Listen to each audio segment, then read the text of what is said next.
Wee!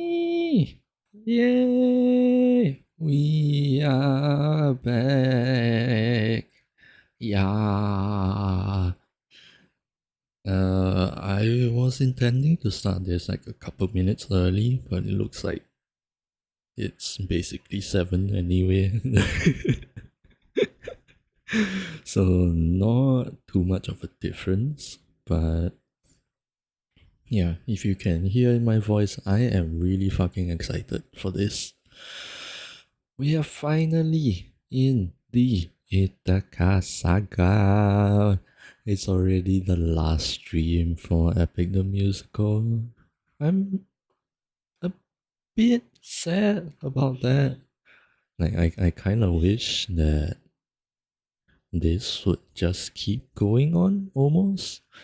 Like I'm not sure. I have come to find that even though I am a naturally very quiet person, I actually do like running my mouth quite a bit. I'm not sure why, but I don't know. It's nice to be able to just keep on yapping one-sidedly about something that I am interested in. And yeah, I have been uploading these over to YouTube, and naturally, they are doing a lot better than my normal videos where I just, post music that I make that, nobody knows me, so there's no reason they would listen to my music. But yeah, it's been nice. It's been nice. And now I have I have the Cersei saga fully uploaded and scheduled out. The big slowing down point right now is the Underworld saga, because for those of you who were there, you might remember that I ended up having a 2 hour and 48 minute stream just for the Underworld saga. So those 3 videos are gonna be kind of long, and that's gonna take a while. Yeah, the return in the amount of videos is not gonna be nearly as high as any of the other streams. So yeah, that's gonna slow me down a bit. But I do fully intend to um, finish editing all of these streams and posting up all 40 videos.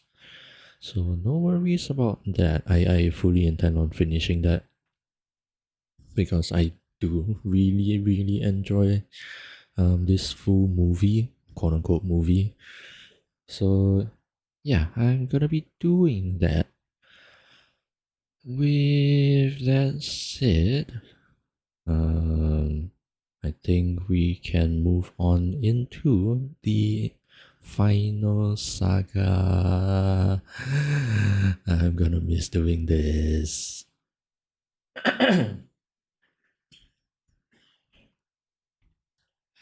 But yeah, we are gonna be moving on into the final saga, the Ithaca saga. And I believe this is the only one where I haven't seen any of the animatics about. So I'm very excited to see what the animators have done for these next 5 songs, which also happen to be my favorite saga out of all the 9. It's a toss up between the Underworld and Ithaca saga, but yeah, this is basically my other favorite in the entire musical. So yeah, just to emphasize, I am very, very excited. The stream might run a little bit over the 3 hour mark. I kind of hope that it doesn't, but I will run it past the 3 hour mark if I have to, depending on the amount of things I have to talk about. I don't mind going up to 3.5 hours, maybe. We'll see. We'll see. So, to not drag this on any longer, let's move on to everybody's favorite wife. Yeah, we're gonna move on into Ithaca Saga, and the first song is The Challenge. Let's go. Oh, volume. I always forget about the volume. We have the tree and the bed. Ooh. Oh. Annie Flamma? I believe you've seen that name before. But that zoom in camera pan, that was nice. I would choose as soon as I weave this shroud. Oh, that's really nice. Night, and thread all the work I've done. Oh, Penelope's voice.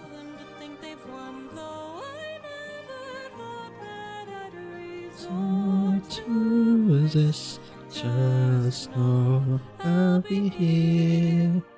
I don't know how much longer I'll last. Oh, all of the like palace mates, the storm. I still don't like 600 strikes.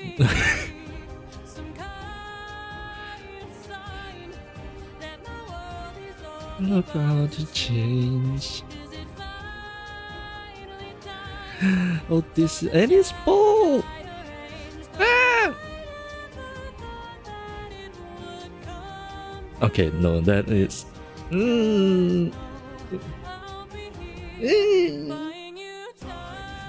It's running out. Time to be the man of the house. Time is fleeting. Is that smile. Oh. Okay, yeah, that was bad. In a good way, but. Access cleanly. Be the new king. Sit down at. That's how they choose to picture the axis. Let the arrow fly. Don't you know that your aim is true? And Antonius in the center, I guarantee it. Without the best of you. Thought that these. Oh, and the 360. I really like this animatic. There's so much movement to it. I never thought that it would end. Oh, her eyes are red. She looks so tired. Waiting, waiting, waiting, waiting, waiting. Oh, that is so sad.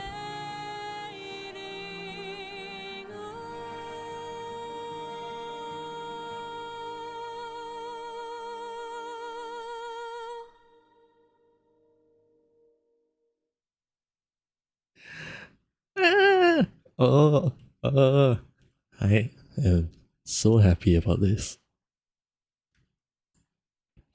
It is. I mean, story-wise, I think it is.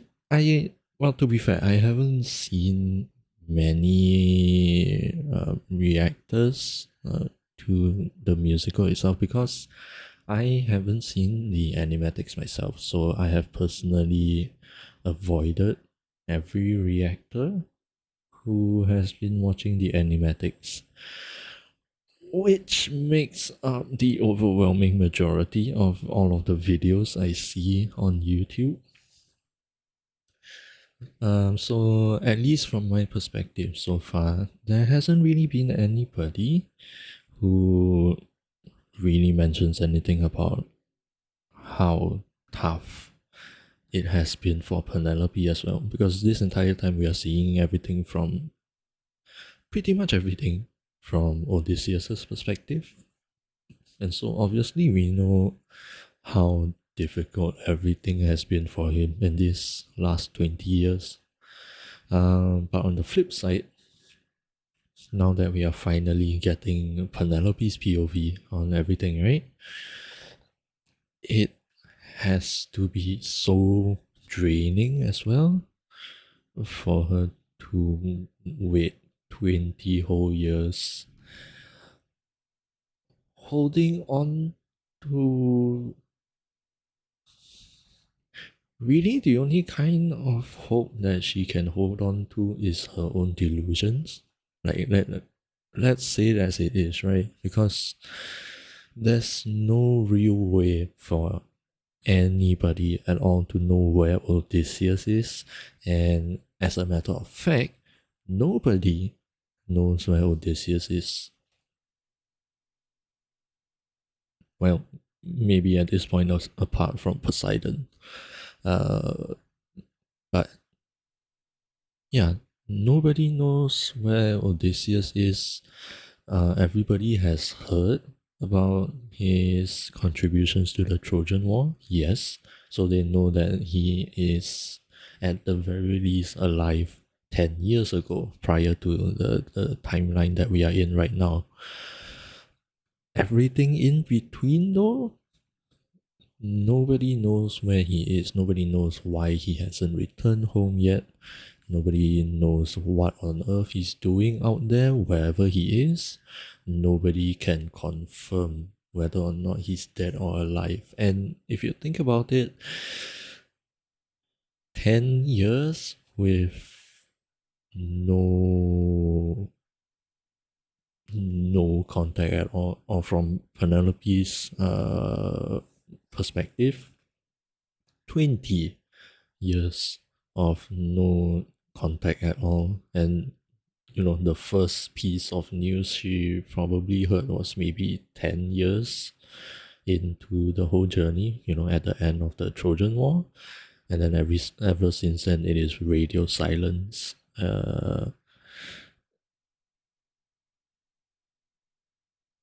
It has to be so difficult to hold on to hope when an entire kingdom is probably like screaming at her that, Odysseus is dead. And very reasonably so, because again, nobody knows where he is, nobody knows where he went and what he is going through. So, and then on top of that, she has 108 suitors trying to. It's not exactly right to say that they are trying to court her. They are really just trying to own her, to be more accurate. So that's just even more stress on top of that. Oh, but the animatics is so beautiful. So over here we get the bit. There's no explicit mention of it yet, but for those of you, I imagine the majority of you who have already finished the musical, or those of you who know about Greek mythology and specifically the Odyssey, this is the wedding bed of Penelope and Odysseus, carved directly into an olive tree, which has a lot of significance to the couple. And then over here, that zoom in thing, yes, this is so good. And I didn't even notice the leaf, I just noticed the camera movement. And that looks so good. And yeah, the sun rising. And of course, Penelope looking very, very tired. Like look at the eye bags. I mean, partially it would be because of her age, because I believe I've mentioned this a couple of times in some of the other previous streams. Penelope would realistically be at least 40 right now. If we assume that she was pregnant, or if we assume that she gave birth to Telemachus somewhere in her very early 20s, if we imagine somewhere 20 to 22. I mean, I personally think that that's way too early for pregnancy. That's my personal opinion. But it is not unrealistic. Even by modern standards, you hear about teenage pregnancy as well, as sad as that is. If we consider that the standards of the social dynamic between men and women all the way in the ancient Greeks,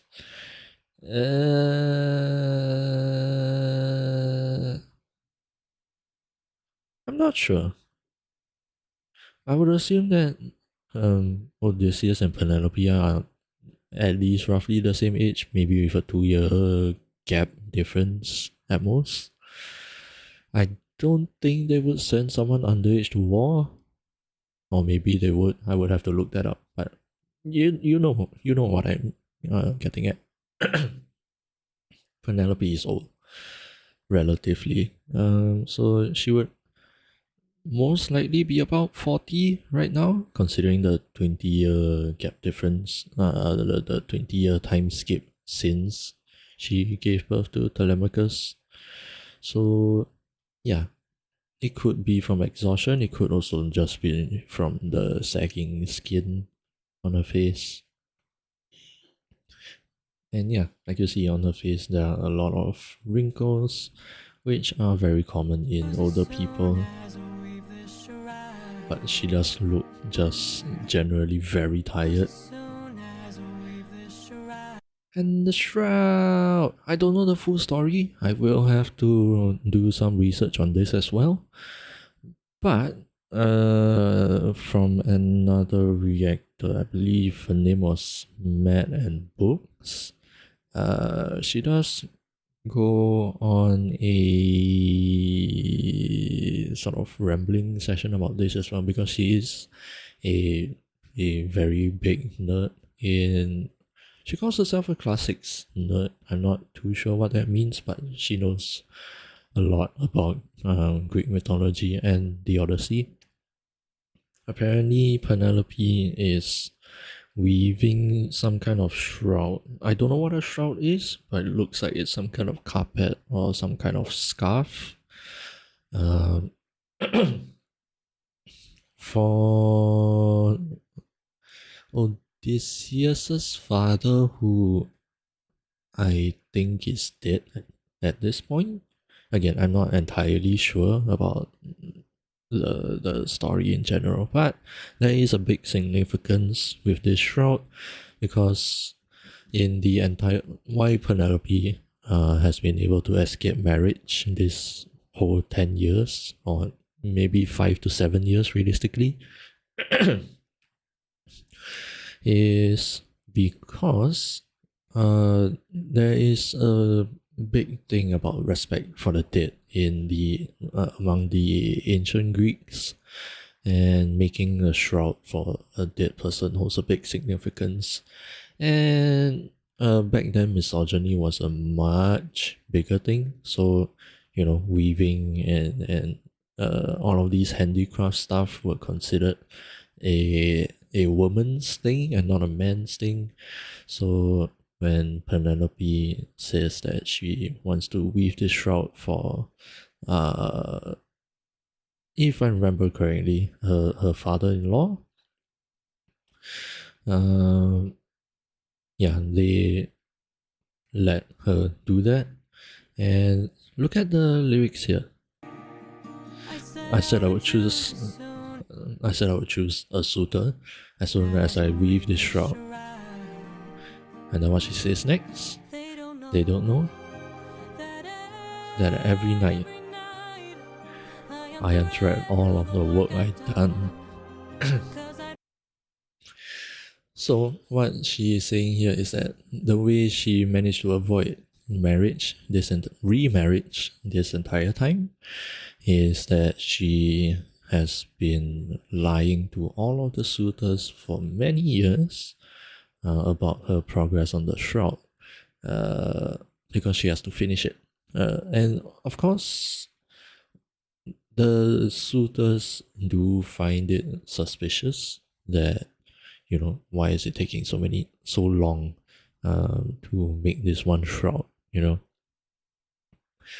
But then again, it also speaks to Penelope's intelligence, because of the much stronger level of misogyny back then. Essentially, the suitors are like, it is suspicious that this woman is taking so long for making this one thing, but I don't know enough about handicraft work to really uh what's the word?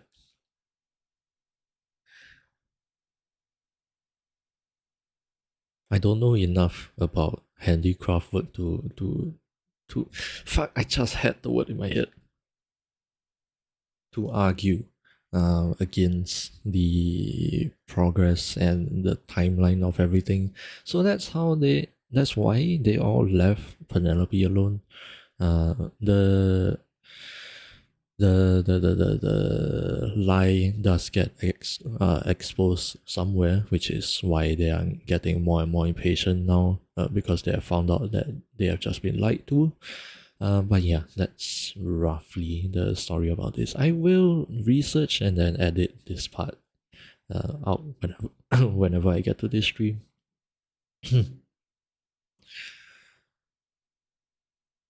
And then yeah, the maids around the palace dressing her up for the announcement of the challenge. And you know, the thing about 600 strikes and Poseidon Storm, which I have said enough in the last stream. You can listen to all of my rambling. Oh, well, for those of you watching this video, you can listen to me fully complain about it in the 600 strike video. I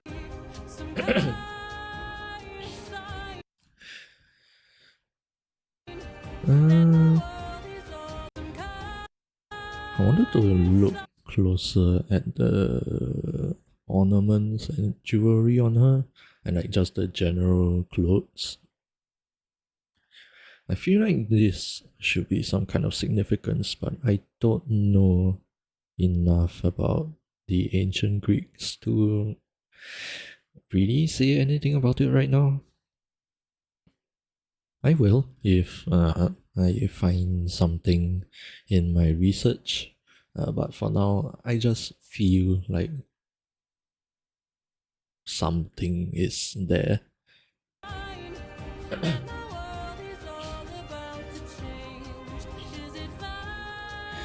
Yeah, and the imagery of Odysseus in the corner of the screen here, and his bow. Yes. Okay. There was one part where I kind of cringed over here. Just a kind of a nitpick. The thing with bows, right, is that they all have a draw strength. The higher the draw strength, the harder it is to pull, but because of the amount of force you have to pull it, it also transfers more force into the arrow shot out, and you know, does greater damage. The thing about Odysseus's bow specifically is that number one, it is a war bow pretty much. So it has an incredibly high draw strength. Hold on, let me Google war bow draw strength. Whoops. Draw strength, draw weight. About 100 to 170 pounds, or for all of us that are non-American, 45 to 77 kgs. So you have to be able to pull between 45 to 77 kg to, you know, be able to bend the bow, and even more the more you try to pull it back.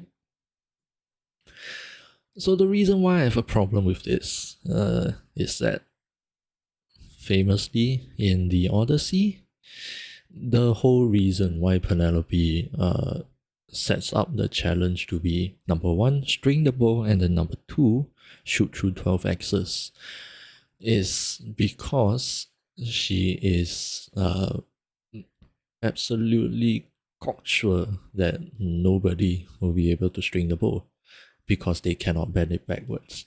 The thing with Odysseus's bow is that it is a Paleontologos bow. Yeah, you guys can kind of see it here. The thing with a Paleontologos bow is that when it is relaxed, it comes out as almost like a circle, and to string it, you actually have to bend the bow backwards. It is strung up in a reverse sort of pattern. So Odysseus's bow is famously extremely difficult to string, and the thing with Homer is that he had this obsession over Odysseus's thunder thighs, and yeah, he just keeps talking about how strong Odysseus is in his legs to be able to hold the bow backwards while he strings it and all of that. So I find it to be a bit of a problem that Penelope isn't even struggling to bend it backwards. I don't know. To be fair, maybe she could do that. I don't know.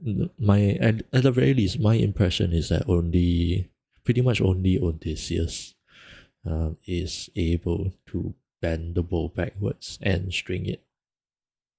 So yeah, that was just a little bit of a rant. I feel like she shouldn't be able to do this, but who knows?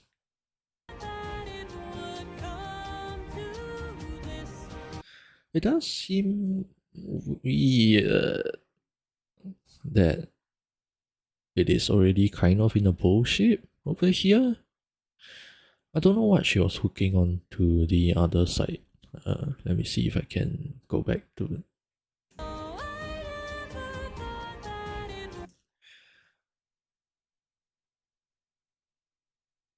Yeah, she bends it backwards and then hooks this onto the tip over here, and then it snaps back, but not fully. I'm just kind of nitpicking right now. I wanted to do some research on the bow before I looked at the animatics, but I forgot to do that. So to be fair, I don't know enough about bows yet, as much as I love them. I just haven't I just haven't gotten to actually doing any research about them. But yeah, I just found it weird that number one, Penelope is able to bend it back so easily without any effort. Number two, she attached something to the tips here, which are supposed to be, the bow is supposed to look like this right now, what I'm drawing with the mouse. That's how it should be. But now it kind of snapped back, but only halfway. I'm not sure what's going on here, but we'll roll with that for now because I don't know enough. Oh, and also one thing I saw. Yes, the way to string the bow. Notice how she kind of hooks her leg down here. So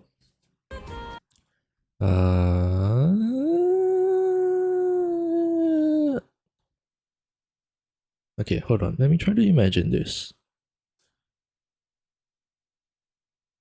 She hooks the bottom and then it comes. Okay. Something feels weird. Oh, no. It's correct. It's correct. So her leg. So the bowl looks like this shape right now. Your standard bowl shape. It's just that her leg is hooked around like that.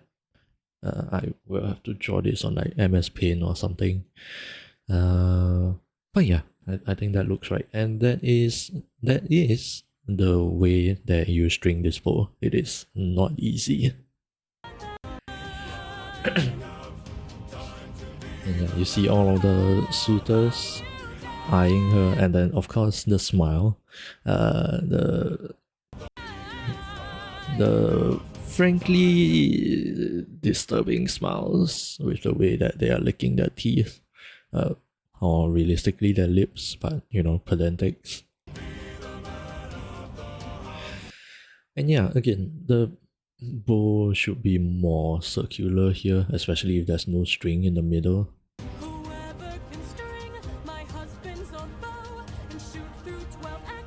And then you see, suddenly it bounces back like that. It makes no sense, frankly speaking.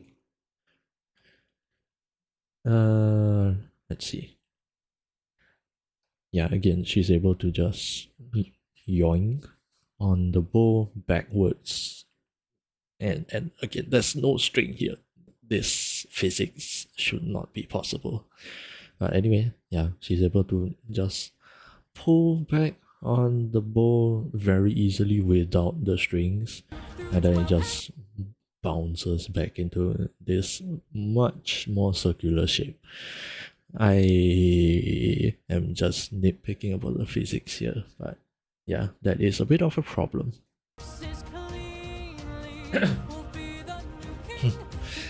And the axis. Yes. I believe that there is no actual confirmed way of what the axis looked like when Penelope set this challenge. It could have been the X hits like this, and then they shoot through where the handles are supposed to be. It could have been the two-sided battle X, where you have two big crescent moons and then a hole in the middle. It could have been, I believe there are also different kinds of X's back then. I don't know which ones they use for the ancient Greeks specifically. But yeah, there's no actual any actual confirmation as to what kind of X specifically Penelope used for the challenge. Yeah, it was interesting to see that they drew it like this. And to be fair, this is also the way that I imagined it, because there needs to be a hole, And yeah, all of the disturbing smiles, and I can almost guarantee that this is Antinous, because he is basically the voice of all of the suitors, and he's in Epic. And then there was, yeah, this part. Why is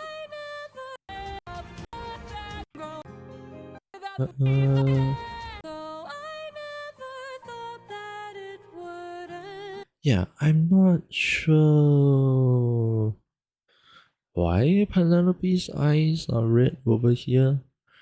If we are taking the red to be the representation of a monster, how just like how Odysseus's name turns red whenever he embraces the ruthlessness, you can also see how they drew how what was the animator's name again? Annie. How they drew Antinous's eyes red as well, because he's a monster in his own right. A very different kind of monster that Odysseus is. So I'm not entirely sure why Penelope is drawn with red eyes over here. But then yeah, this whole part, the whole time skip when Odysseus first leaves, and then baby Telemachus, and then she's just sad and worried. Naturally, even right now when family members go off to war, it is a very worrying thing, because this might be the last time you see them. So that is understandable. And then the transition into her just sitting and waiting on the bed alone, and yeah, her crying. Ah, we finally see Vanellope. I'm so happy about this. But okay, let's go on to the music now, shall we? I think for the Ithaca saga, there's actually a lot to talk about.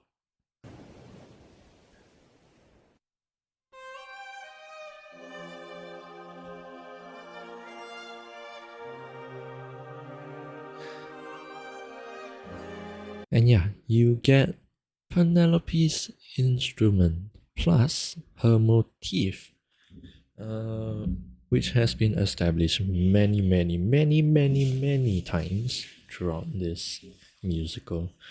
I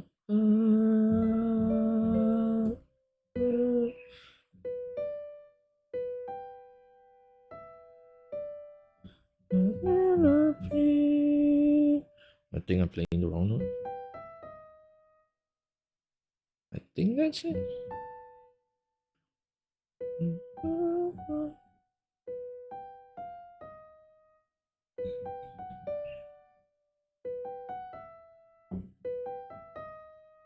I think that's closer. Penelope.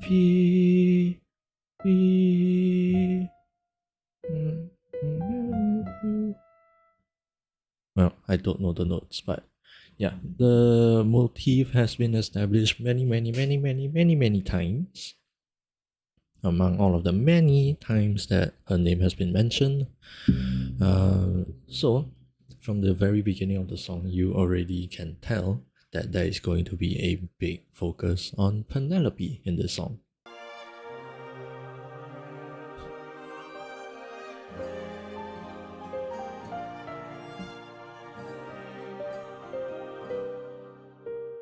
I'm supposed to choose a suitor to wear the crown.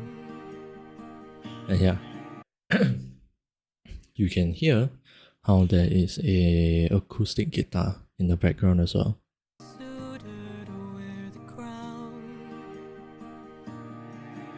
Not because the acoustic guitar is part of Penelope's instruments, but more so because that she is thinking of Odysseus here. Maybe not explicitly, but like there's going to be a heavy relevance to Odysseus, because again she is trying to avoid the marriage because she is staying loyal to Odysseus. So I think there's going to be a lot of acoustic guitar pairing up with Penelope's viola or violin, because you know they are just so connected. I said I would choose as soon as we weave this shroud. They don't know that yeah, that's just the strings. It's so pretty. And also, even now, I want to point out the piano. I don't know if it is like an intentional. Well, now that I think about it, because I was initially thinking that, you know, because how the piano has already been established as Athena's instrument, so initially I was thinking, you know, whether or not this was just a sign that Athena was around, but no, now that I am thinking about it, the piano is also considered a string instrument, and for Penelope's like musical representation, it is mainly the viola, but also with an accompaniment of string instruments.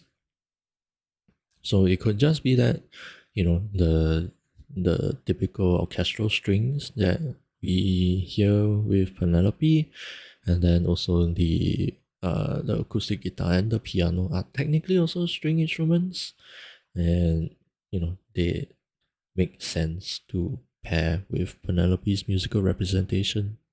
Who knows?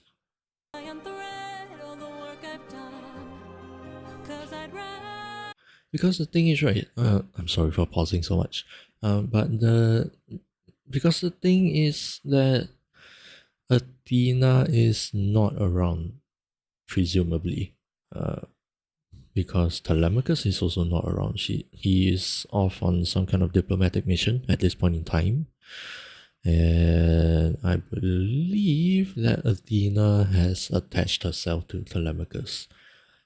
Now, one thing I am unsure of is whether or not the Greek gods are omnipresent. I assume they are not. Yeah, I would assume that they are not omnipresent. So if Athena is with Telemachus, like I assume, then she wouldn't be here. So again, it just kind of clashes with my initial thought of the piano coming in here representing that Athena might be watching after Penelope, but maybe not. I unthread all the work I've done, 'cause I'd rather lie than allow them to think they've won, though I never thought That I resort to this, just know I'll be here. But I don't know how much longer I'll last since we saw that storm.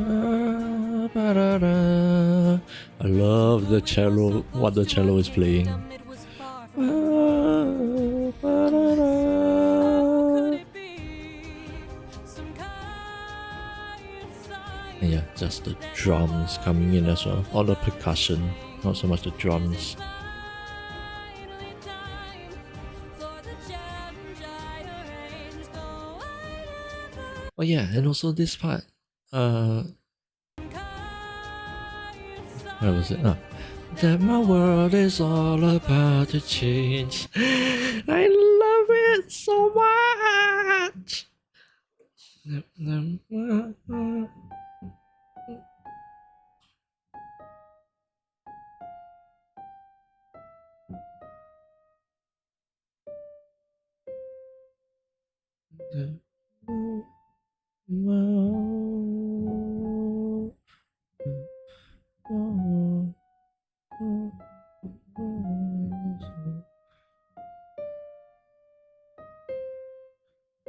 world is all about. Eh? The world is all about to change. It is such an interesting. I think the thing that I enjoy most about this phrase in particular is the rhythm. Like I don't feel like I have heard this rhythm being used before. It just feels so unique and unexpected. And just like the choice of notes, it's so good. That my world is all about to change. I could fawn over this phrase so much. That my world is all about to change. And you hear the string, the violin, viola following her. It will come to this, just know I'll be here by you. Time is fleeting, it's running out. Time to be the man of the house. And oh, Penelope's voice. Whoever can string my husband so bold, shoot through 12 axes cleanly. Sit down at the door, rule with me as his queen. I like this song so much. And also that whole part where the suitors just suddenly come in, right? You can hear that it is the suitors, and the way that they're singing, time is fleeting, it's running out, time to be the man of the house. You hear once again, ever since the Wisdom Saga, like their whole sort of motive behind the becoming one of the suitors. They The thing is, like, they are trying to rush into the marriage because they don't actually care about the marriage itself. They just want to be the king. And, it just sort of portrays this kind of tension that is going on within the kingdom of Ithaca. While Odysseus is gone and what Penelope has to deal with 24/7. I love it. Let the arrow fly. Oh, and again,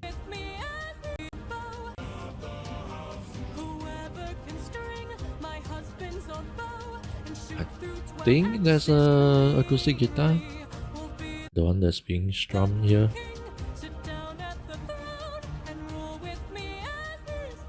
But if not there, then right here you can hear an acoustic guitar. Yep, now it's becoming very softly strummed. And for me, I would like to imagine that it is partly because the whole thing about setting this challenge from Penelope, right, is that she doesn't actually think that the suitors will be able to complete the challenge. No matter how good they are with the bow, and even if they are able to actually shoot through the 12 axes, which is an incredible feat, the thing is that she doesn't think that anybody besides Odysseus will be able to even string the bow to begin with. So like I kind of imagine that the acoustic guitar in this part is trying to tell, like, it's a subtle hint that Penelope is low-key setting this challenge for Odysseus instead of the suitors. Like, she's not even thinking about the suitors at all. She doesn't actually believe that any of them will be able to complete this, because the only person who will be able to actually win this challenge is Odysseus, if that makes sense.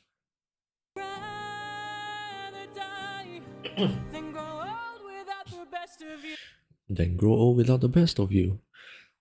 The suitors are not the best, at least in Penelope's eyes. Thought that this would be the lengths we go for love, but not have it any other way. Though I never thought that it would end like this, just know I'll be here, waiting, waiting, Penelope,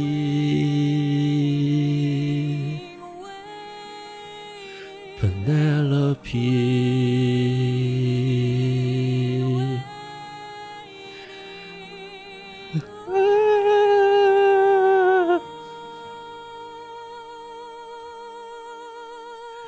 It is so good.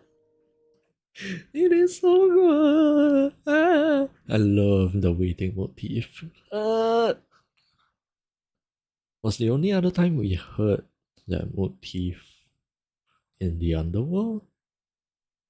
When Anticlea was singing, waiting, waiting. The I don't know if this is just a personal preference, or if there's some kind of music theory that supports this, but I feel like the best sounding motifs in this whole musical are often the simplest ones. You know, Penelope's motif, Penelope. And now we also have the waiting motif. Waiting, waiting. Both of them only have 4 notes. Ah. Shit, the ad break is starting soon. But yeah. Anyway, with that said, we are. Sorry, let me back it up a bit so that I don't destroy your eyes. Anyway, the first song is done. That was a full hour. Shit. But anyway, the first song is done. We will move on to the ad break really quick. Run the ads. Yeah, remember to, get up, grab a drink, stretch, all that good stuff. And I will see you guys in a couple of minutes after the ads.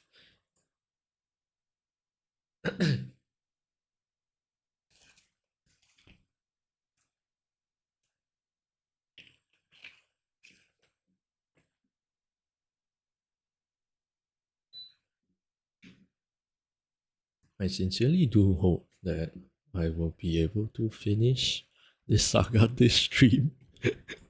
Because at the rate that it's going, right, it feels like I might end up taking 1 full hour per song. Ah, and the songs are not short also. Like, the challenge over here is only it's 3 minutes and 22 seconds. And I took up basically 40 plus minutes just rambling about it, mostly with the animatics. I think the longest part was rambling about the bow and also the shroud.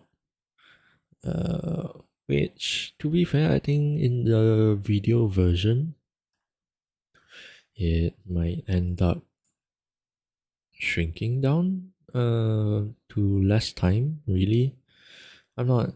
I'm not sure. We'll see. We'll see how that goes. But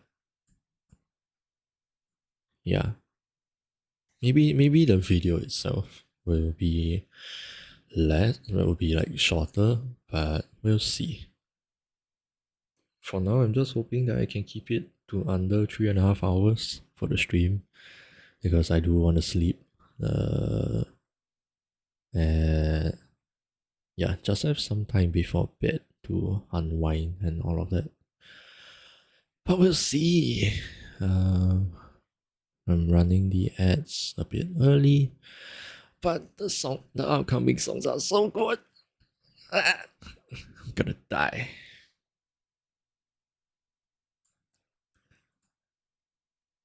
Time to be the man of the house, whoever can string a husband so bold and shoot through 12 axes cleanly.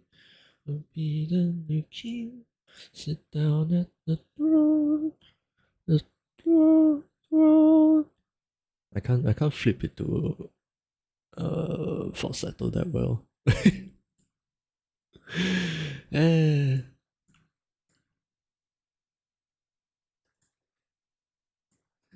Da, da, da, da, da, da, da, da, da.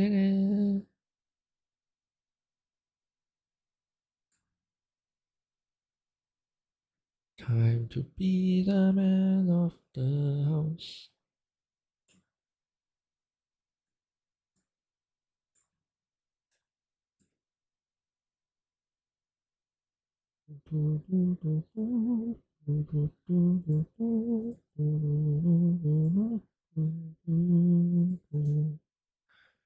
Oh, the ads are done. Let's go. Okay, so to not waste any more time, let me flashback you guys for a bit. But yeah, to not waste any more time, let's go through the next song. Okay, to be fair and like just to be safe for everyone, content warning. This is going to be a rather dark song. So yeah, just a bit of a warning for anybody of you who are not familiar. There will be mentions, and I believe there will also be depictions of sexual assault, murder, which at this point it really shouldn't be a content warning for this musical because it's so common. And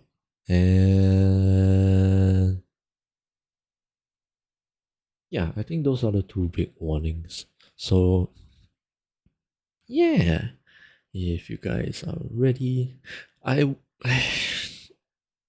hate that I love this song so much because I want to sing along, but maybe not openly on the internet. We'll see. I might get cancelled if I do try to sing along. But the song is so good. Anyway, let's not waste any more time. Let's get into Hold Them Down.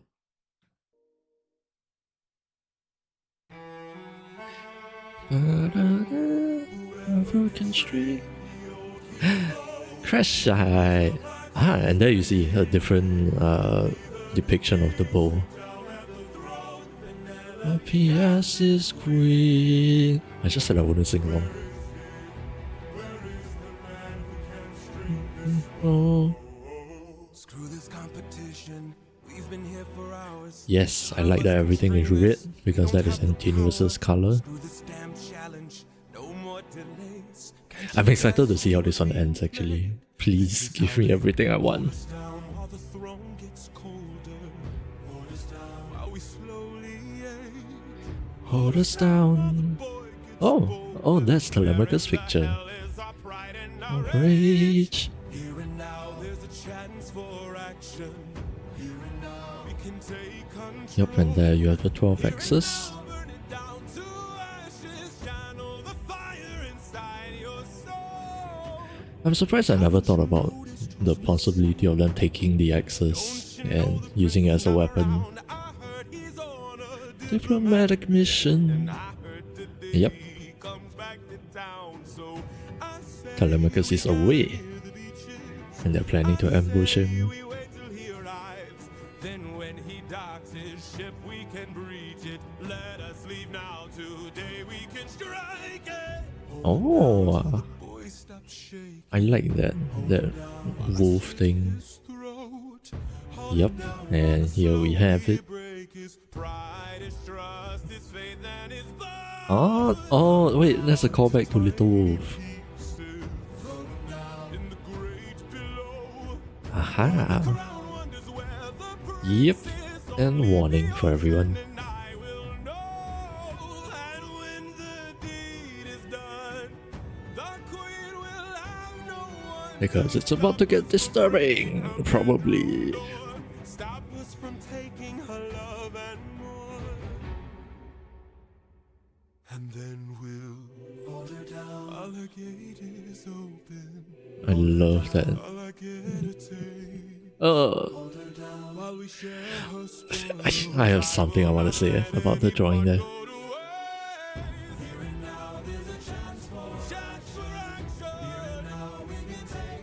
Take control.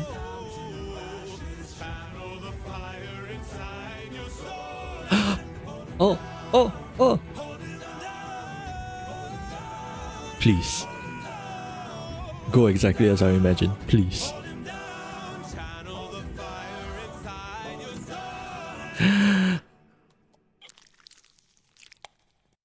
I think I was hoping for a bit more, but that's okay. Whew. Okay, first of all, the thing with the wolf.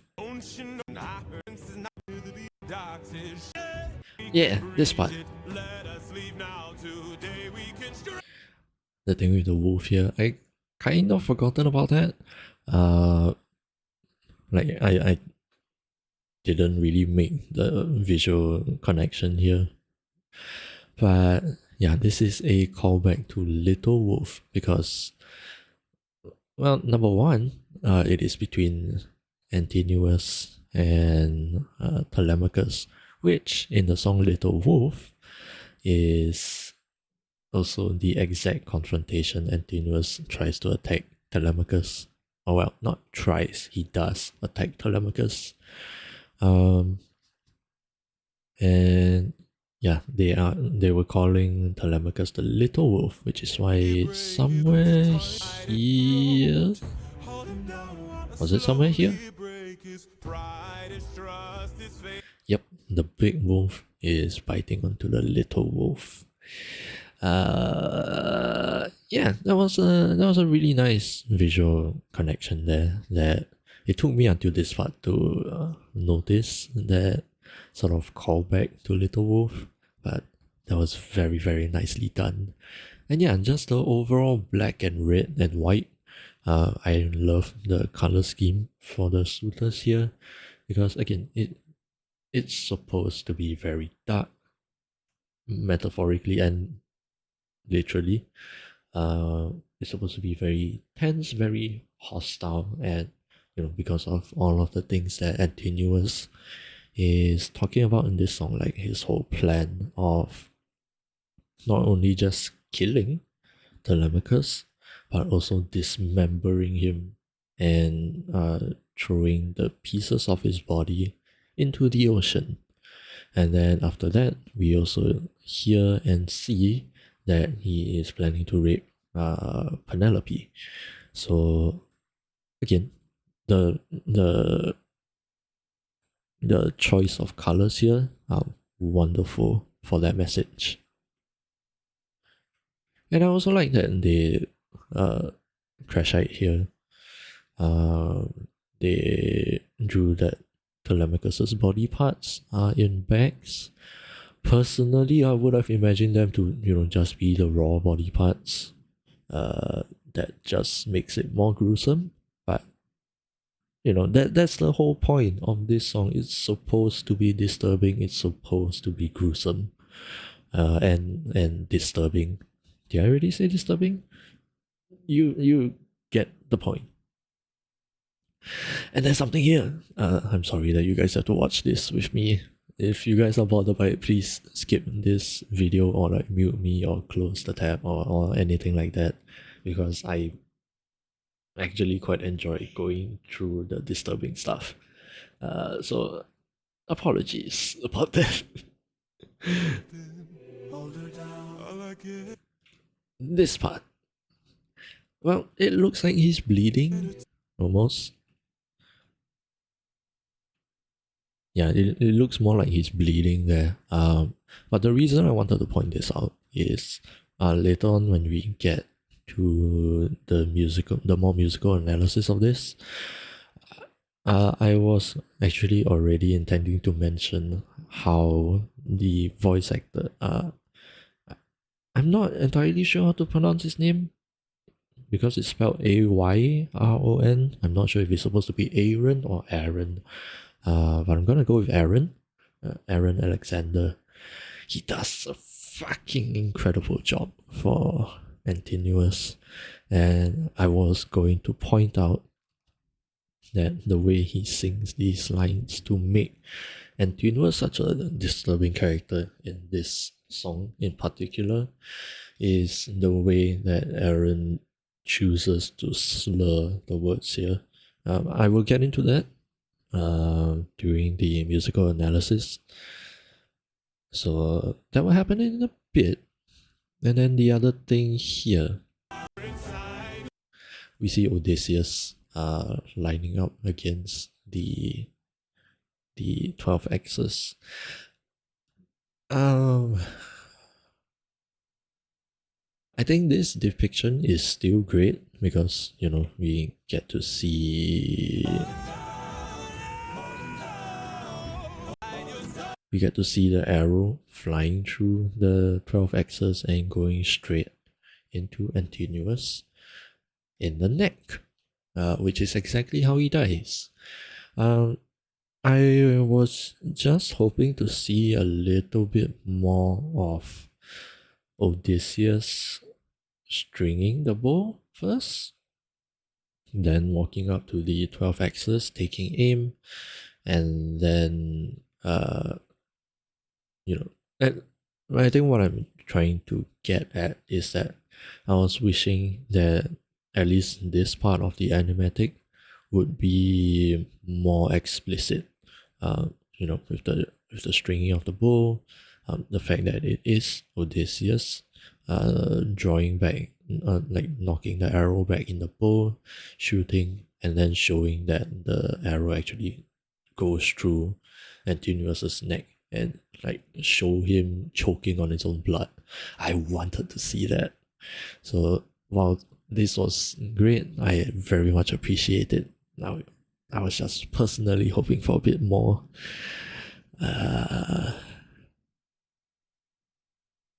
Oh, it's okay. There are many animations probably.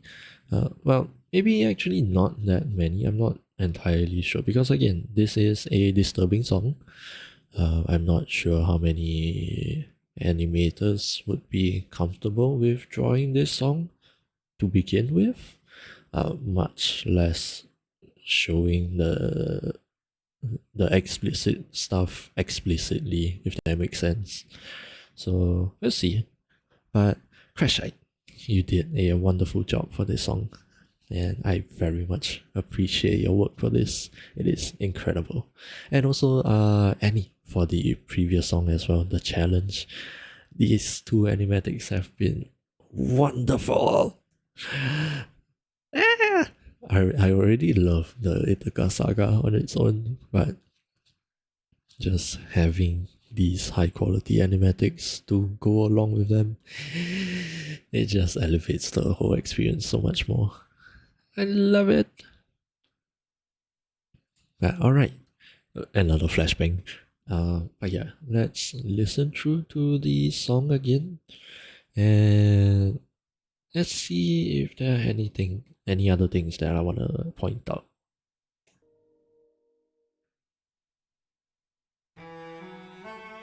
Whoever can string the old king's bow and shoot through 12 axes cleanly will be the new king, sit down at the throne.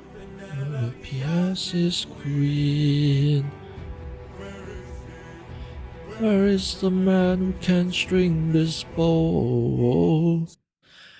Yep. This is purely just my speculation. I'm not sure if there was an official video from Jorge, like specifying what Antinuous's instrument is musically. But from my own interpretation, I like to think that there is a parallel between Antinuous, Polyphemus, and Eurylochus, actually. Number one being the cello that we hear from the beginning of the song.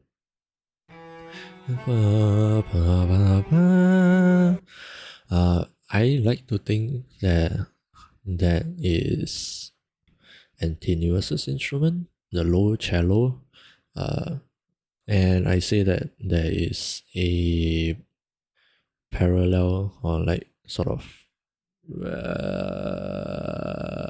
similarity to Polyphemus, because Polyphemus also had, I believe it was a very low string. It could have been the double bass, or it could have also been a synthetic bass. I'm not entirely sure, but yeah, there was a very low string for Polyphemus as well, and that's what I attribute to be Polyphemus's instrument. So over here, Antinous being a monster in a very different sense. I like that he also has a low string instrument to go along with him.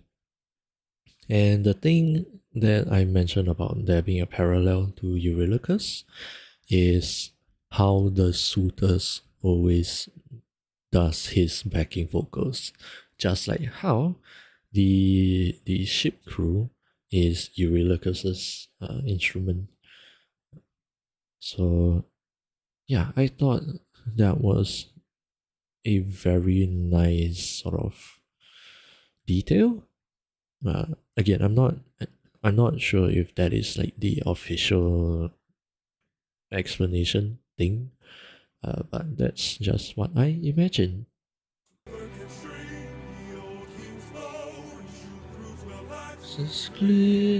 I really should stop singing.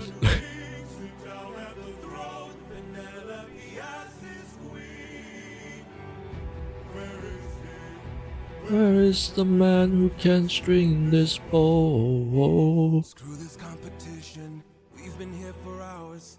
None of us can string this, we don't have the power. Screw this Yeah, damn you can challenge. hear the No more low delays. strings Can't you guys for the see we're for the being building played? tension. This is how they hold us down. And I like how there is also this subtle portrayal of Antinuous's intelligence as well, because the rest of the 107 suitors are, well, at least as far as you can tell, they are just happy to give the challenge a try, and they're trying to prove their own strength and like their place in society, like being the first one to complete the challenge, you know. And Tinus is really the only one who notices that, hey, they are playing us for a fool. do not fall for this, you know. So I like that Antinous is a smart villain in the story. Can't you guys see we're being played? This is how they hold us While down, the throne gets colder, hold us down. we slowly age. Hold us down. Yep, because again, Penelope is trying to avoid the remarriage because she is, I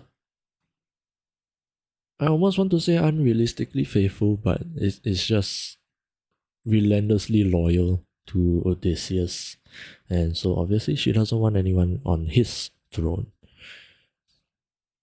The boy gets bolder. Where in the hell is our pride and our rage? And also the thing that I am a little bit confused about. I'm not sure if I brought this back up in the Wisdom Saga.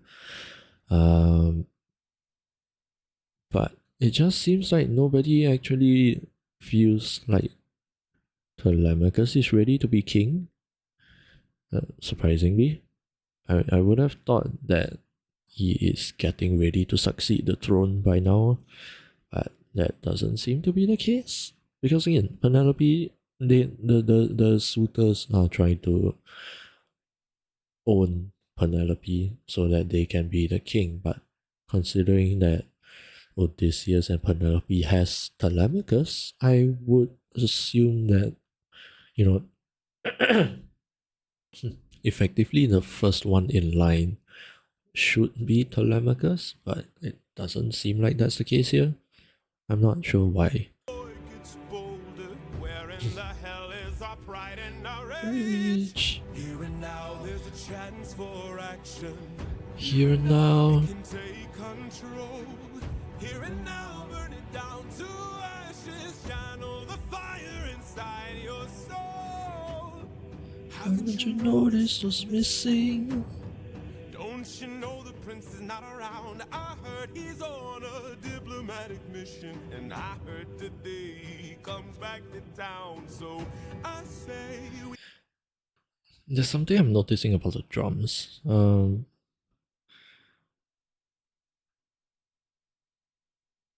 I'm not sure why. It feels like they're ringing out a little bit more in this song. Like they have a bit more reverb to fill out the space a bit more.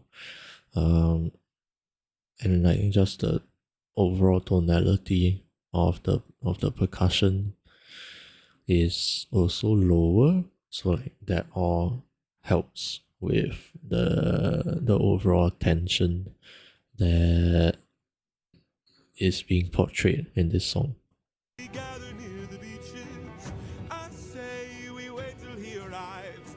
Then when he docks his ship, we can breach it. Let us leave now. Today we can strike it. Yeah, here how the cello actually follows Antinous' melodic line here. That just kind of reinforces my interpretation of the cello being his instrument, and also the suitors. Because if you have noticed this entire time, there has always been like a what do you call that? A call and response between Antinous and the other suitors. So it's kind of like Antinous has two instruments, effectively, the cello and the suitors. We wait till he arrives. Then when he docks his ship, we can breach it. Let us leave now, today we can strike. Just his that emphasis and the slight growl at the word strike. I can't do it. I would love to, but I can't. But yeah, like I was mentioning earlier, I just love the way that Aaron Alexander voices Antinous in this song. Let us leave now. Today we can strike it. Hold him down till the boy stops shaking. And now he goes, While I slit his throat. and notice how soft and light his voice is now, but still very threatening, if that makes sense. Stop shaking. Today we can strike it. Hold him down till the boy stops shaking. It's like he almost takes pleasure in this imagination, you know? Because he is. While I slit his his pride, his trust, his Straight faith, down and his his bones. into tiny pieces. In The great below. when the crown wonders where the prince is, Only the ocean and I will know. and when the deed is done, I love the rasp in his voice. will have no one to stop And we are coming to the part that I wanted to talk about. stop us from taking her love and more. Bum, bum, bum. And then we'll hold her down. All her gate is open. Hold her down. All I get a taste. Hold her down while we share her spoil. I love that there really isn't any instruments here. Hold her down. All her gate is open. Hold her down. There could be just a cello here, which makes sense. But yeah. We'll hold her down. All her gate is open. Hold her Listen to his down. voice. I get a taste.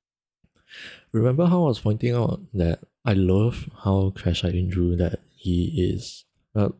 Again, it looks like he's bleeding, but for me, in my mental interpretation of it, Antinous is drooling at the thought of this, sick act. Which is very in line with what he is thinking about right now. He should be this very disturbing and wicked character right now. And notice how he pronounces his words in this little phrase here. And then we'll hold her down. All her gate is open. Hold her down. All I get a taste. Specifically the way that he pronounces the word while. He doesn't enunciate the word very well because again, it gives off this imagery of Antinous drooling and the thought of raping Penelope, right? So instead of saying like, while her gate is open, he kind of slurs the word while because there's so much saliva in his mouth, right? So instead of while the gate is open, it is while the gate is open. It's almost like instead of while, and again that just makes this so much sicker. And one very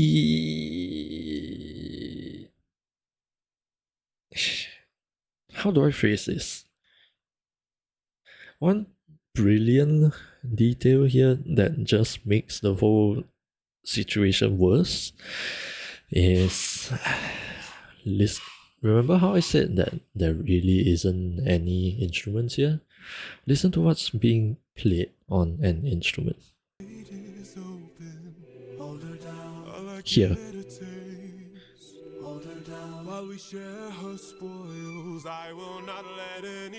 You guys heard the violin, viola? What it plays there?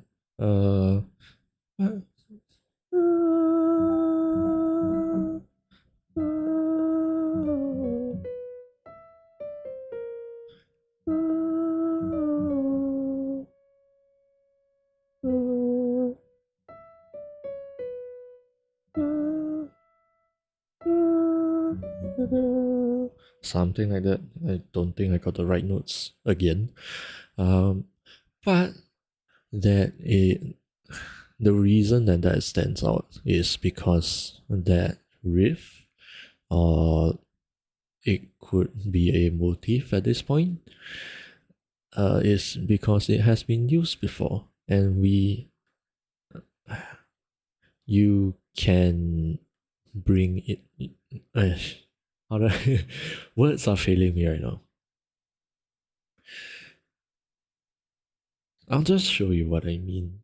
You have heard this motif before, back in Keep Your Friends Close.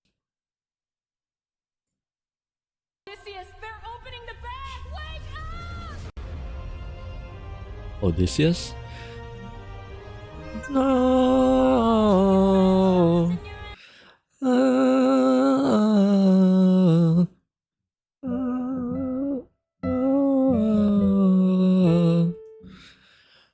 that is the exact thing that is being played right here.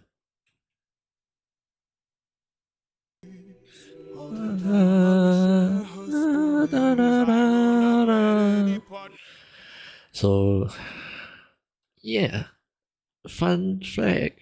That is to put it all together. Number one, we now know the exact words that the violin is singing out.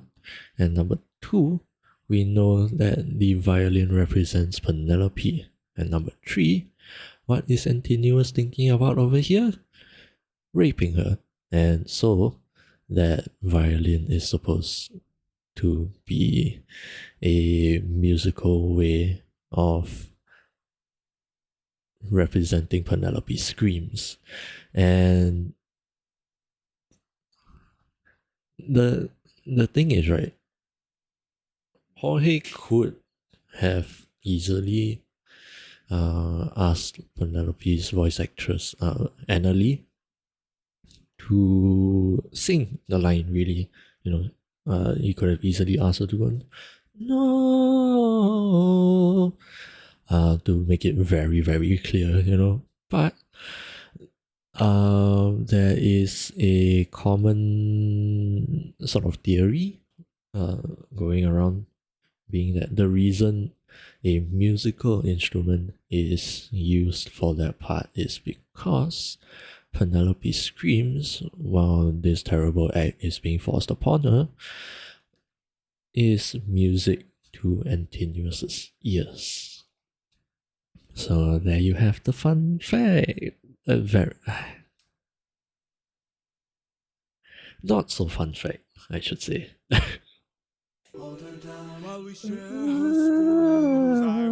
Oh, and I just noticed the flower. I know we're going into the music part here, but the flower, the petal falls off because, in a sense, Antinous is deflowering Penelope. I love how dark this song is. And it makes me mad that I cannot like this song. Not that I cannot, but I shouldn't. But I do. I will not let any part go to waste. Here and now there's a Chance for action.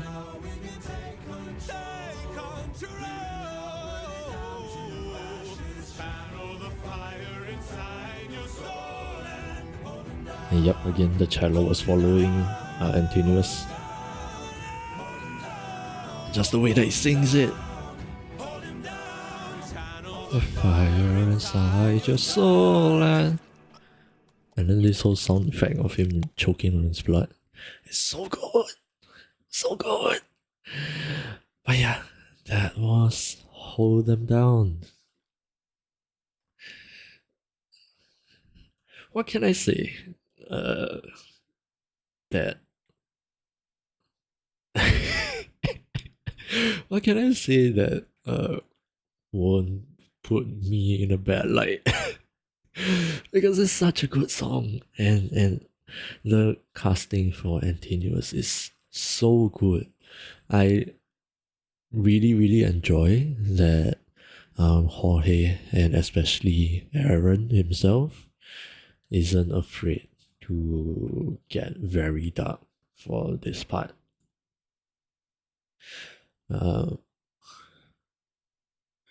Yeah, I love that they kind of really went all in on the whole disturbing part of the song.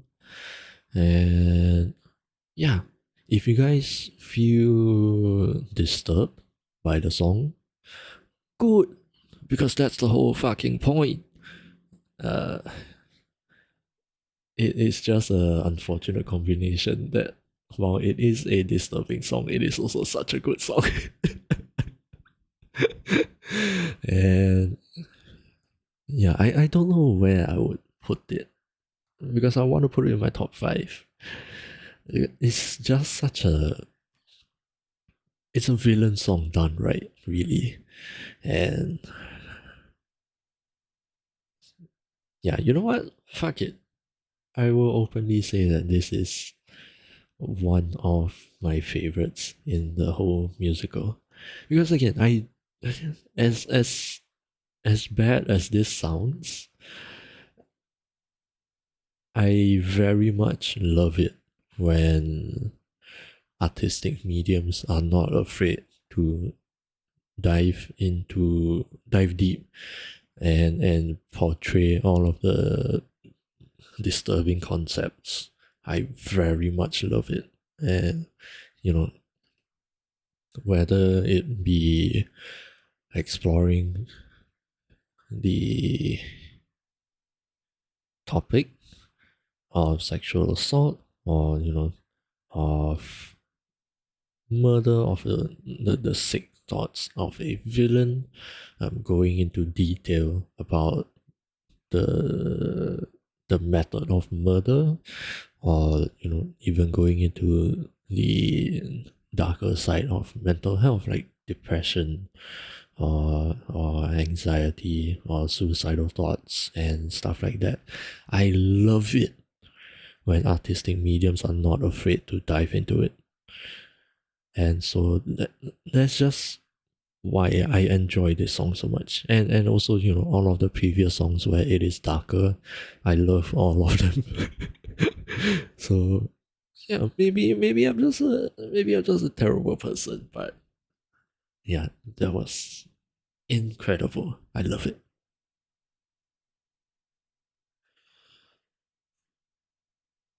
So with that said, 2 songs down, we have 3 more to go, and this is we are getting to basically the climaxes of the musical.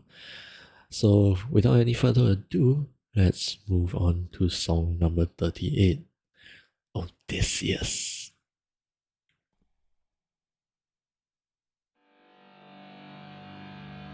For 20 years I've suffered Yes, every Antinous is dead on the floor, just like that. from the wrath And Duvet is back. Nice. to the screams of And immediately comrades. Odysseus' name is Come read. back and find my palace Desecrated sack like Troy. Worst of all, I hear you dare to touch my wife And hurt my boy. I wish. Yes! Zoom in on the mouth. Yes! Oh, I love that they highlight that it's song 38 also.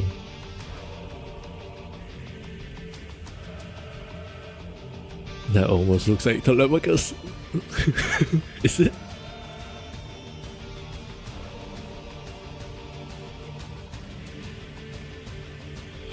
In the heat of battle at the edge of the unknown. Somewhere in the shadows lurks an agile, deadly foe.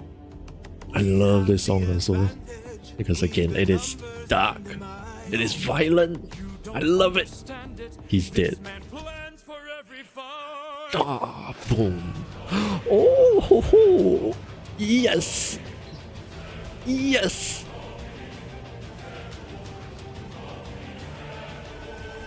Where is he? Where is he? Keep your head down, he's aiming for the torches. Our weapons, they're missing. He's using the darkness to hide his approaches. We're empty-handed, up against an archer. Our only chance is I want to see how all of them die. You don't think I know Aha. my own palace? I Stab built him. it. Yes.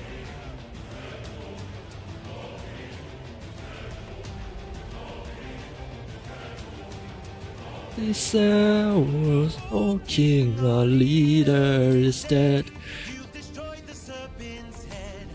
Now the rest of us are No longer a threat. Oh, King, forgive us instead, so that No more blood is shed. let's have open arms. Yes, highlight. Oh, yes.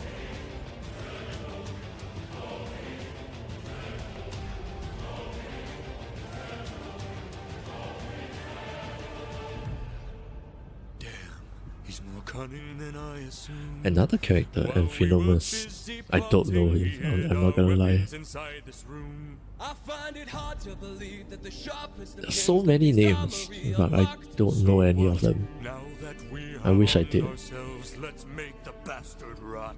Behind you!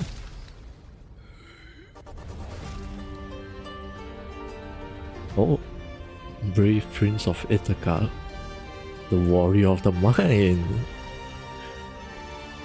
Throw down those weapons. I'm sure you'll be spared. After seeing what the king will do to us, We wouldn't dare. I don't wanna hurt you. Trust me, I've come prepared.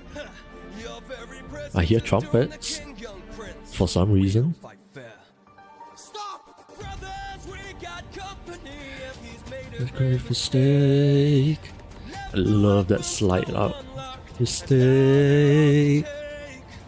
Brothers, come and arm yourselves. There's a chance for us to win. We can Still defeat the king if we all attack the prince. capture him. He's our greatest chance. Telemachus is actually kicking ass. The prince can barely stand. Hold him down. Hold him down. Make the king obey our commands. Hold him down. Hold him down. 'Cause if he won't, I'll break the kid's hand. Telemachus actually put up a really good fight.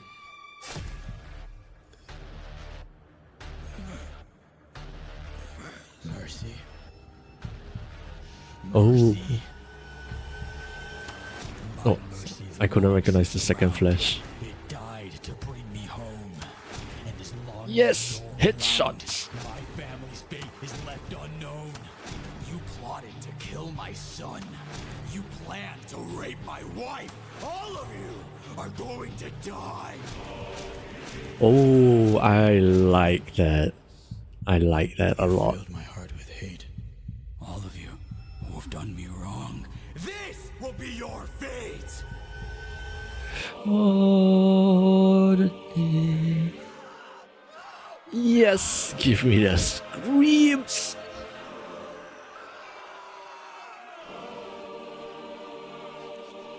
Oh, I like that his name is turning black now.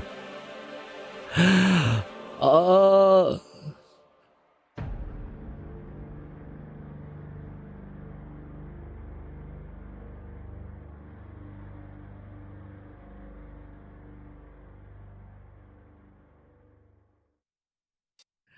All right. Okay, give me a second.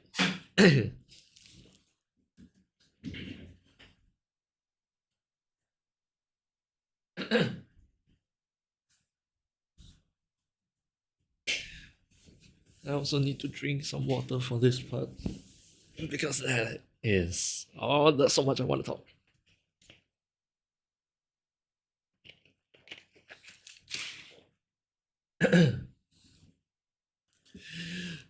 Okay. I'm excited. I'm so happy with this animatic. It is everything I wanted.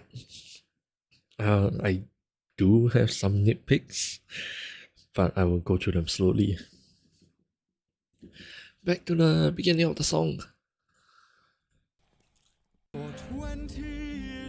First of all, I love it that the beginning of the song is just a dead and tenuous. I just wish there was still an arrow in his throat here. But overall, I love that Odysseus is just walking in his blood and past his dead body. And then also, I'm kind of surprised that nobody is surprised that Antinous just got struck down. But anyway. Something. Yes, I love that Duvet zoomed in on the mouth here. I kind of wish that I think this shot is very nice. I kind of wish that it ended up zooming even closer into the mouth and having a more fluid visual of Odysseus saying the word enough. That's how I would imagine it, but this is also incredible. And this visual is I love the subtitles for this song. It's so good. And then just all of them running around the palace trying to find a place to hide. And yeah, the character designs aside, there's not much I can say about them, but this suitor's death, I fucking love it. Hands for every fight.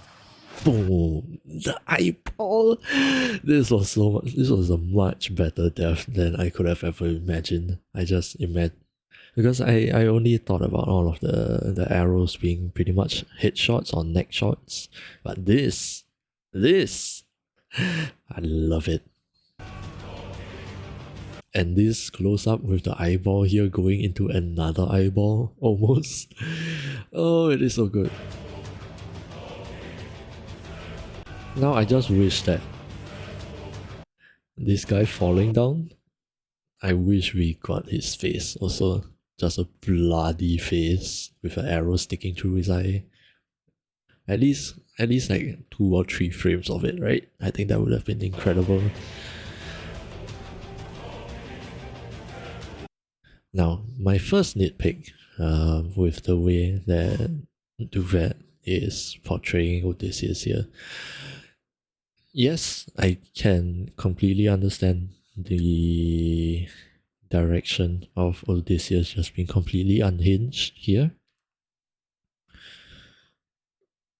And this is just my personal interpretation. I don't think there's necessarily anything wrong with portraying a completely unhinged and deranged Odysseus. What I personally imagine is that, how do I put this? What I imagine is more of like a glowing eye from Odysseus as he slips back into the shadow, and then he is not smiling at all. Throughout this entire song, he doesn't smile once, in my head at least. And I want Odysseus in this song to be this absolute menace to the 108 suitors. I want him to just be a cold-blooded killer and yeah, just goes around murdering all of them. That was my interpretation of it anyway. And yeah, the treasure chest with the missing weapons, that makes sense. Against an archer. You don't think I know my own palace? This part. I built it.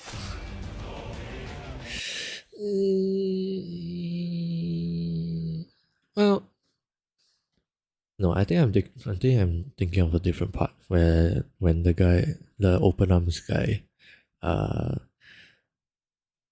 let me find him. Let's have open arms instead. I think this is a completely fine portrayal of it also. What I thought is this person Eurymachus, More blood is shed. Let's have open. because let's take it as this same. Okay, what I imagine in my head is that Eurymachus is basically kind of talking into the void, because none of them actually knows where Odysseus is in the darkness. And I imagine his death to be more like this, where he just kind of pops up out of nowhere, and then when he interrupts Eurymachus here, right? Let's have open arms instead. I fully imagine that it was Odysseus popping up from the shadow and straight up stabbing his neck to interrupt him, you know, and giving that super cold-hearted no. That's what I thought. Again, maybe I'm just hoping too much for something very, very brutal, almost like the first death that we saw in this video. So that's more on me, really. But I do like that he kind of smiles here. Like, not, it's not a happy smile, it's more of like an incredulous smile. Just like, really? No.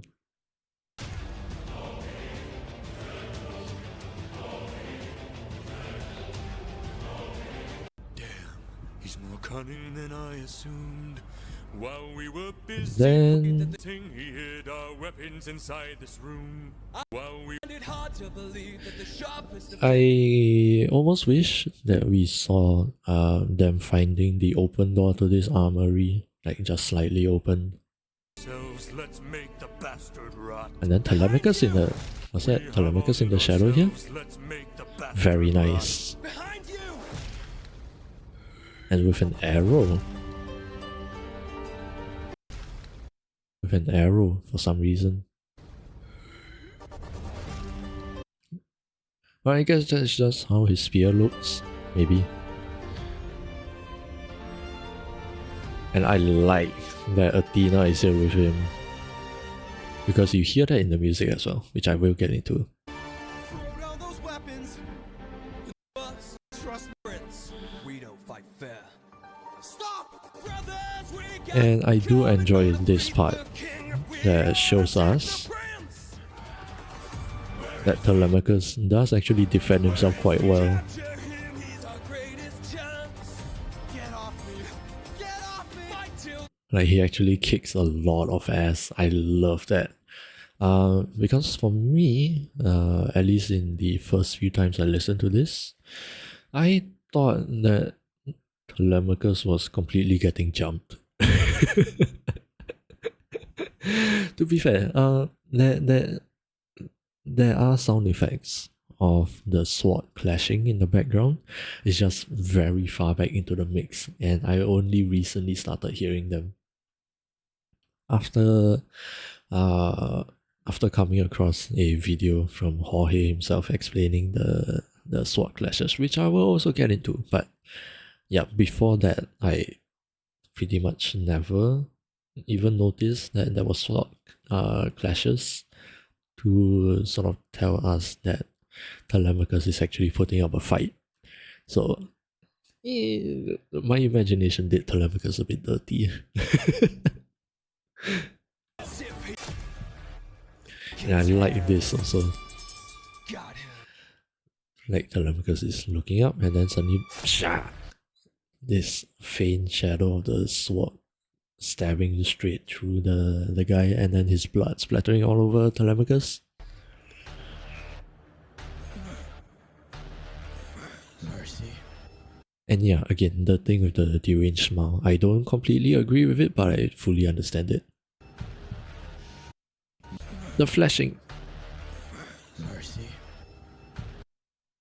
Clearly Eurylochus and Polites, and then there's one more. Mercy. Oh, Penelope and Telemachus? Why is that?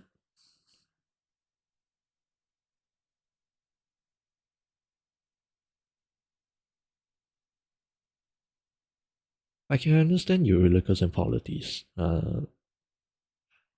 because like showing mercy is basically what got them killed. Almost. No. How do I put this? Like there's a theme of mercy and ruthlessness between Eurylochus and Polites. I'm not sure I can really put it into words properly, so I'm not explaining it super well, but I can understand that flash to them. I'm not entirely sure how to interpret this flash of Penelope and Telemachus. Because to me, it just almost seems like he stopped caring about mercy, and then he starts thinking about all the things he stopped caring about, if that makes any sense, which is clearly not the case for Penelope and Telemachus.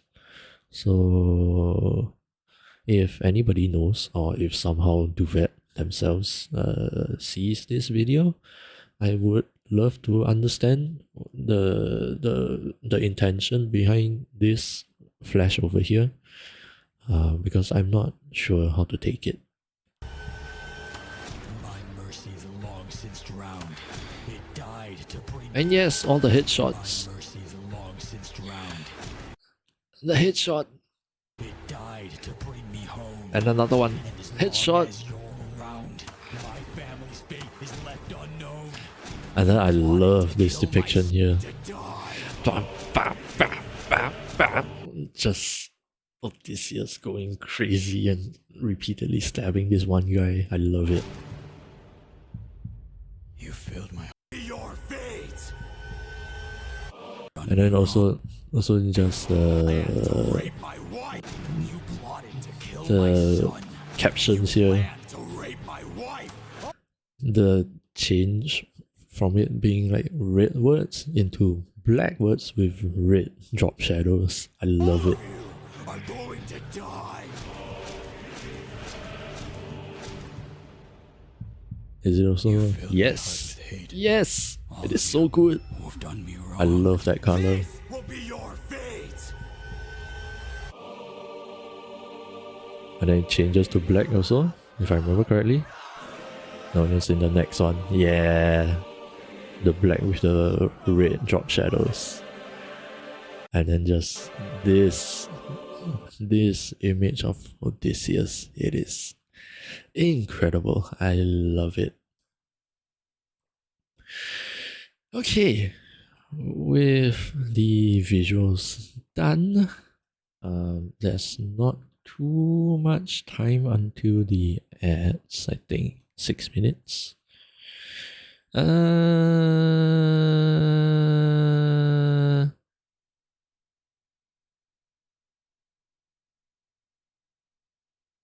Yeah, I think what I will do is I will go ahead and run the ads early.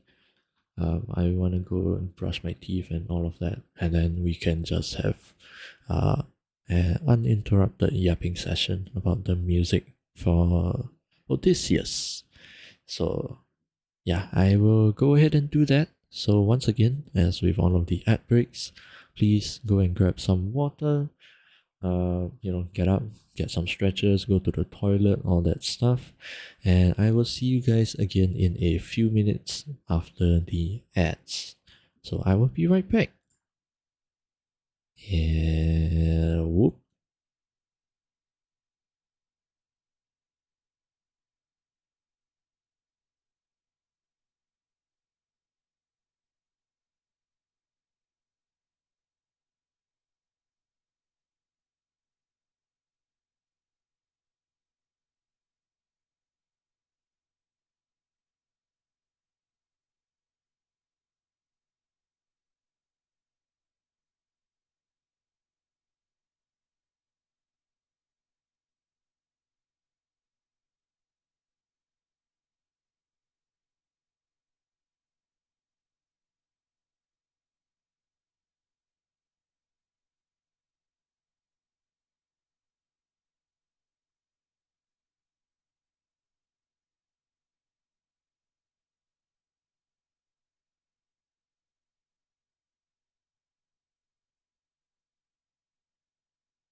Whoop, I live. Okay, the ads should be over right now. Alright, so let us get back into. Oh wait, I already pushed back. Okay, so let us get into the music of song 38, the famous song 38.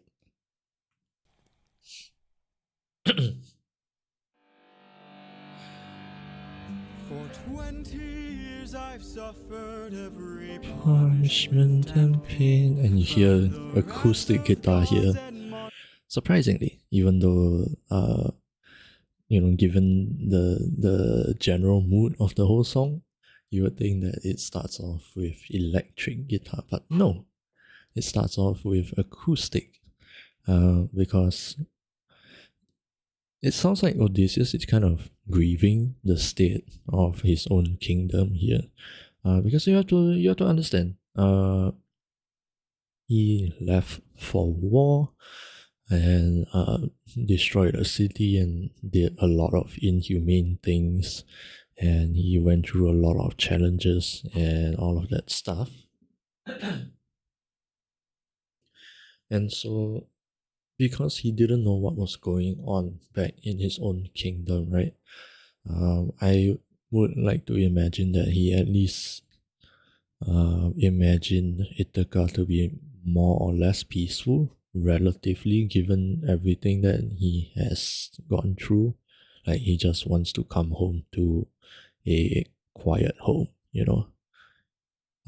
Even though his primary objective is specifically Penelope and Telemachus, Ithaca is where he lives, and preferably after suffering all of those trials and whatever you want to call it, preferably it would be a quiet home, more or less like how he left it 20 years ago. But he comes back to not only what is basically the start of his own people trying to usurp the throne. He also comes back to find them all bloodthirsty and openly talking about killing Telemachus and raping his wife, like he mentions in this song. And so, yeah, I guess he's kind of disillusioned. This is what he comes back to, right? Exactly like he says in the lyrics. punishment and pain, from the wrath of gods and monsters to the screams of comrades slain. I come back to find my palace desecrated, sacked like Troy. I like this line a lot, sacked like Troy, because remember the last time he left a city, he desecrated and sacked Troy. And so the fact that he went through that gruesome 10-year war and an even worse 10-year journey back home, only to find himself to see his own home in the same state that he left Troy in, is so good. Sacked like Troy, worst of all. Like I said, dare to touch my wife and hurt my boy.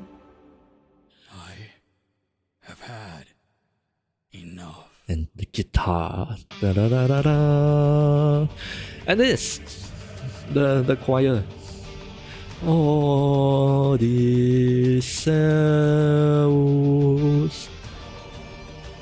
I'm gonna let it play out.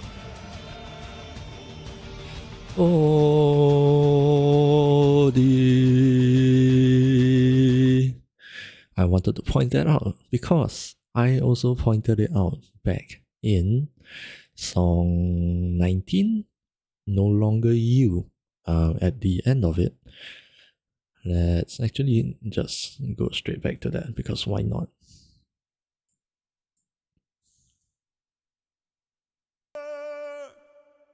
Right here.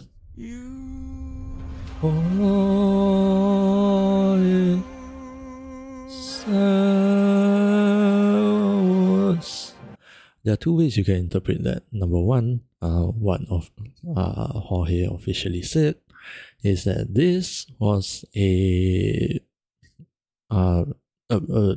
foreshadowing to this part of the choir saying Odysseus. And then what I said is it is a reference to Polyphemus.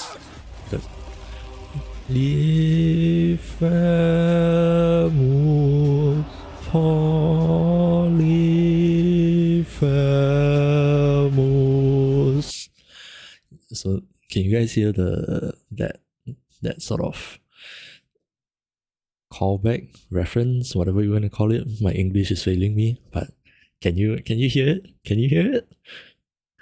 So this part for me has two callbacks. One to No Longer You, one to Polyphemus. I've had enough. Because what I said back in No Longer You as well is that in this song, when they sing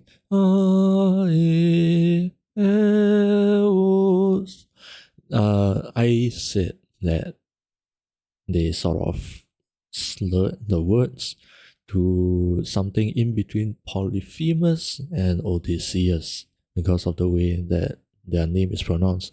Polyphemus and Odysseus. It is very, very similar. They kind of slurred it and to make that connection.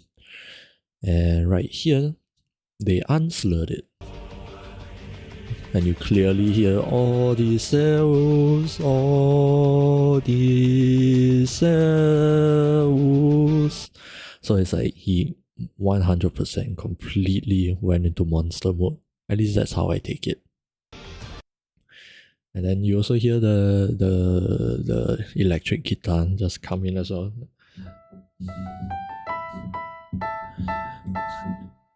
Had enough.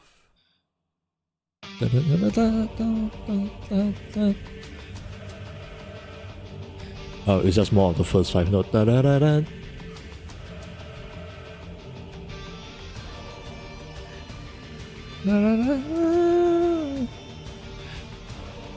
I love it. Battle at the edge of the unknown. Yeah, they say that Odysseus is lurking in the shadows.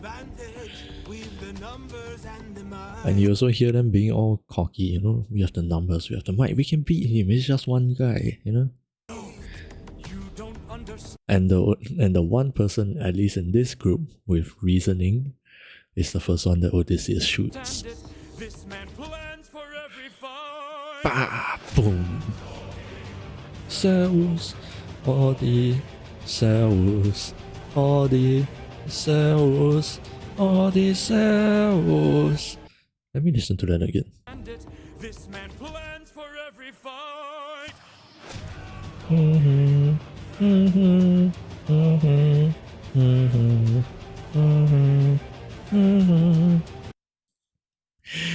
It is the danger motif, and it is sung in Odysseus' name. Why? Because he is the danger to everyone.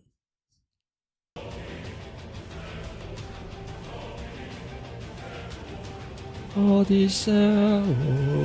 Where is he? Where is he? Keep your head down. He's aiming for the torches. Remember, I literally just mentioned the danger motif. Hear what the cello is playing right now.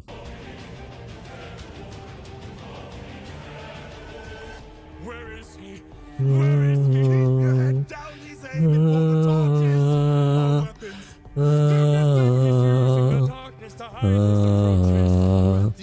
It's also playing the danger motif, but in Antinous' instrument right now.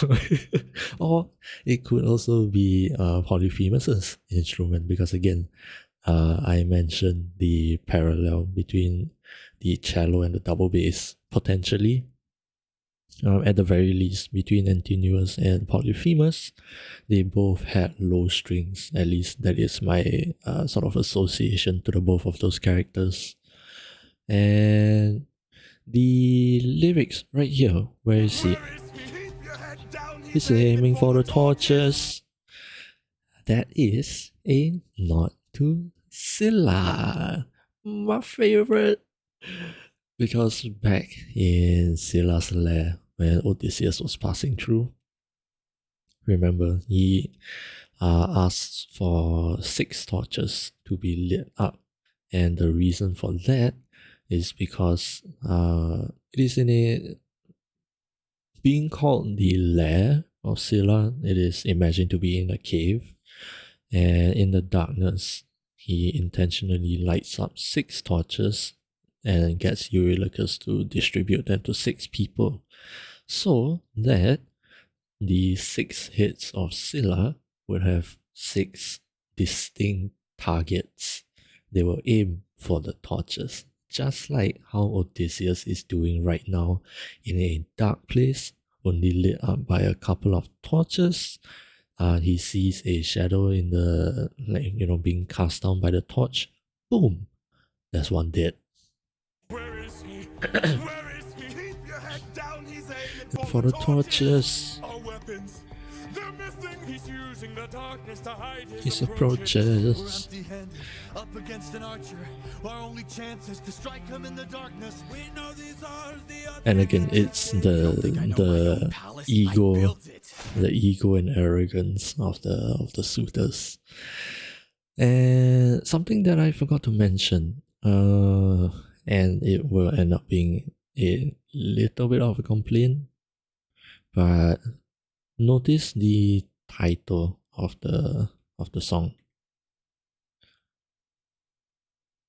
Song 38, Odysseus.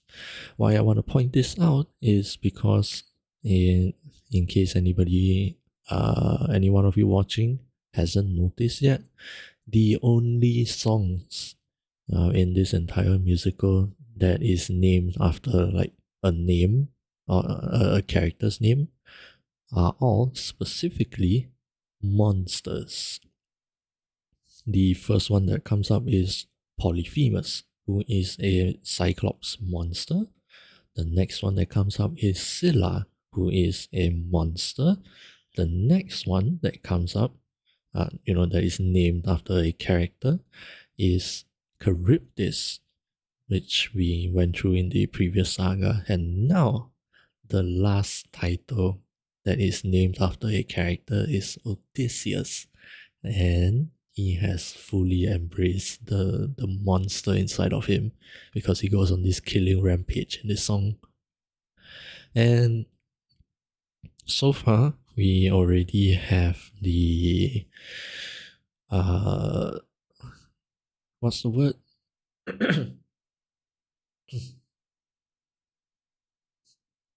We so far have the sort of reference back to 2 of those monsters already. Polyphemus with the way that the choir sings Odysseus in this song, and also Scylla with the way that he aims for the torches, just like he made Scylla do back in her song.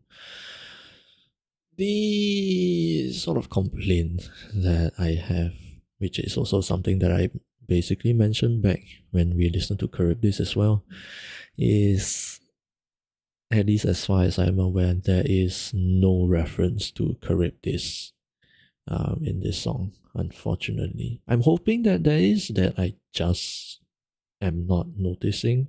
But again, there is just not enough of Charybdis to really leave an impression to make a reference out of, and I find that very, very unfortunate, because I would have loved to at least notice a reference to Charybdis in this song also. But so far I don't.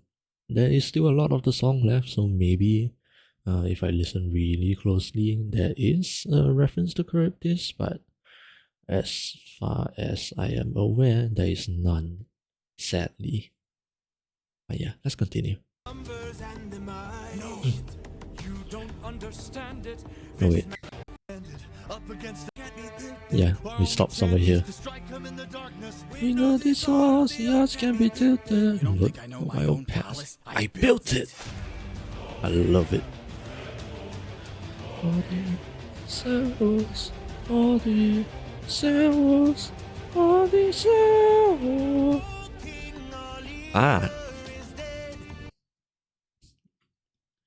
this part. Notice how Eurymachus specifically calls Odysseus old king,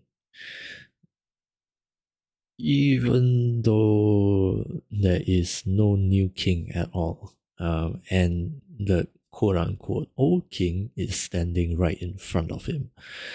I just felt like pointing this out because it just really tells us so much about the suitors, really, that even though Odysseus is well and alive, unlike what they were thinking that he was dead.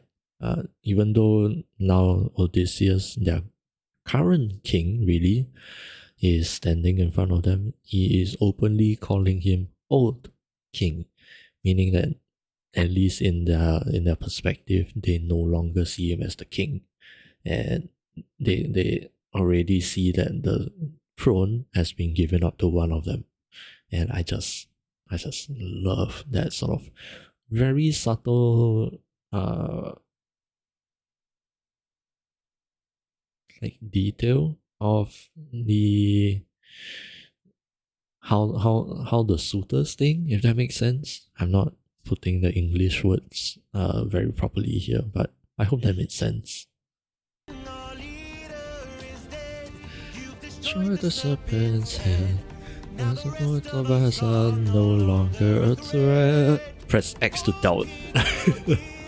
And again, he calls him Old King repeatedly.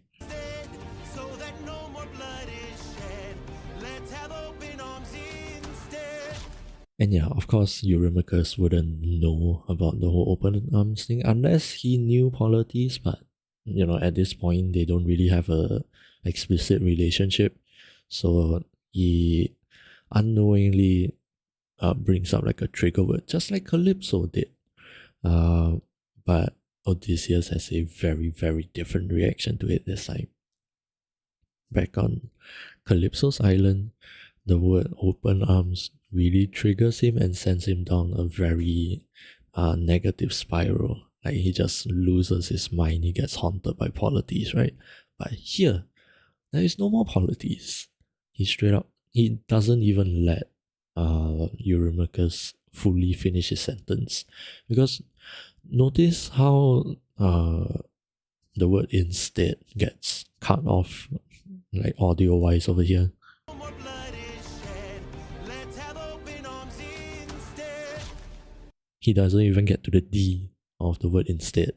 So that was an incredible detail. I love it. And also just the way that Odysseus says no. Like he's just like making fun of Eurymachus at this point, despite the word open arms being such a core phrase, an important phrase for Odysseus this entire time. It just shows how much his character has changed. And again, Polites is nowhere to be heard despite his famous words, open arms, being mentioned here. Let's have open arms instead. No. You don't even hear any part of open arms. Like, this life is amazing. It's nowhere. Nowhere.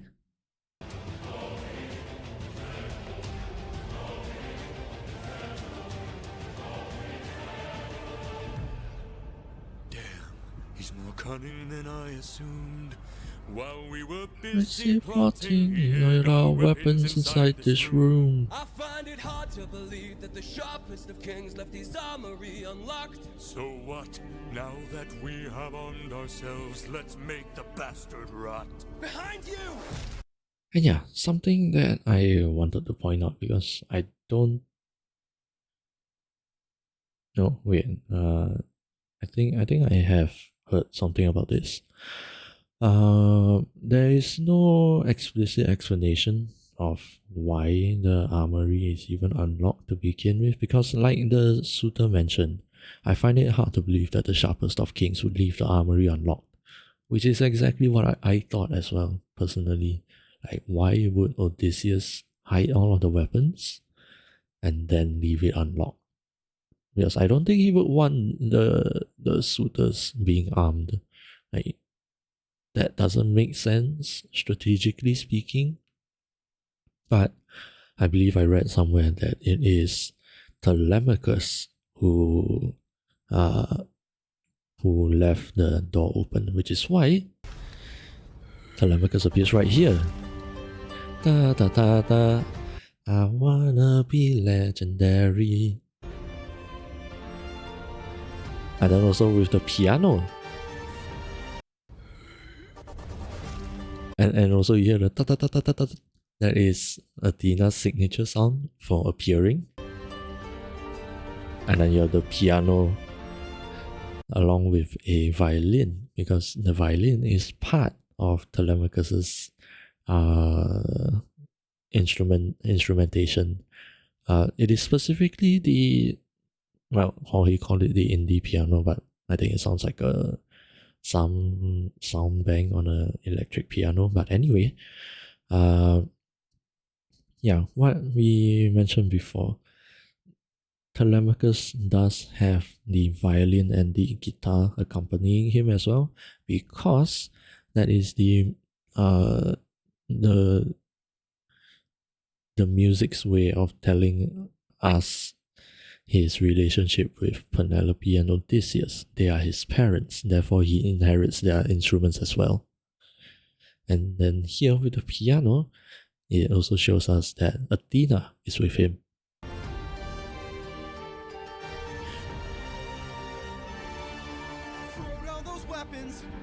You heard Athena's theme in the back also. Da-da-da-da-da-da-da-da. I ensure you'll be spared. After seeing what the king will Do to us, we wouldn't dare. I don't You heard it wanna again? hurt you. And for some reason, there is trumpets here. Why is that? Because that is Poseidon's instrument. I need an explanation on that, because I don't understand why the trumpet is here, and following Telemachus's voice, it doesn't make sense to me right now. Regardless of how I try to interpret it, it doesn't make sense. So I would, if anybody knows, I would like to see somebody explain it to me. we wouldn't dare. I don't wanna hurt you. But trust me, I've come prepared. Your very presence is doomed the king, young prince. We don't Fight fair. Stop! brothers, we got Company made a great mistake. And again, that slight mistake. Now there are ours to take. Brothers, come and arm yourselves. There's a chance for us to win. We can still defeat the And king. let's listen to this whole part with Telemachus fighting. Capture him, he's our Greatest chance. Get off me! Get off me! fight till the prince can barely stand. Hold him down! Hold him down! Make the King obey our command. Hold him down! Hold him down! Cause if he won't, I'll break the kid's hands. Now, over here you very clearly heard the metal clanging of the sword. There are a couple of things I want to mention in this whole sequence here. Attack the prince! In the background, with Athena's piano.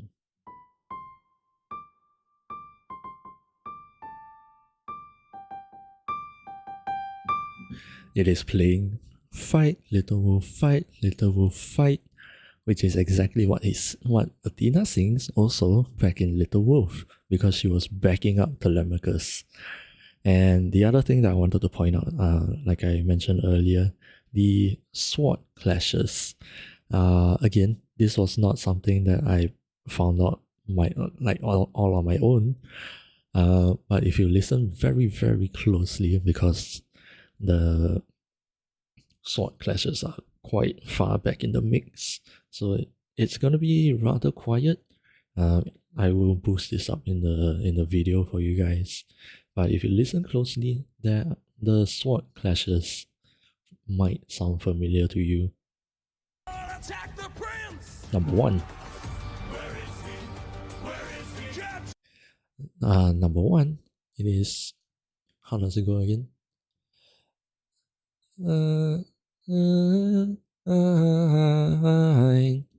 Yeah, that's the rough rhythm. The sword clashes actually play a motif, not necessarily on pitch, but it's to the rhythm of motifs. Number one, there are 4 bouts of the sword clashes. Number one over here is Warrior of the Mind.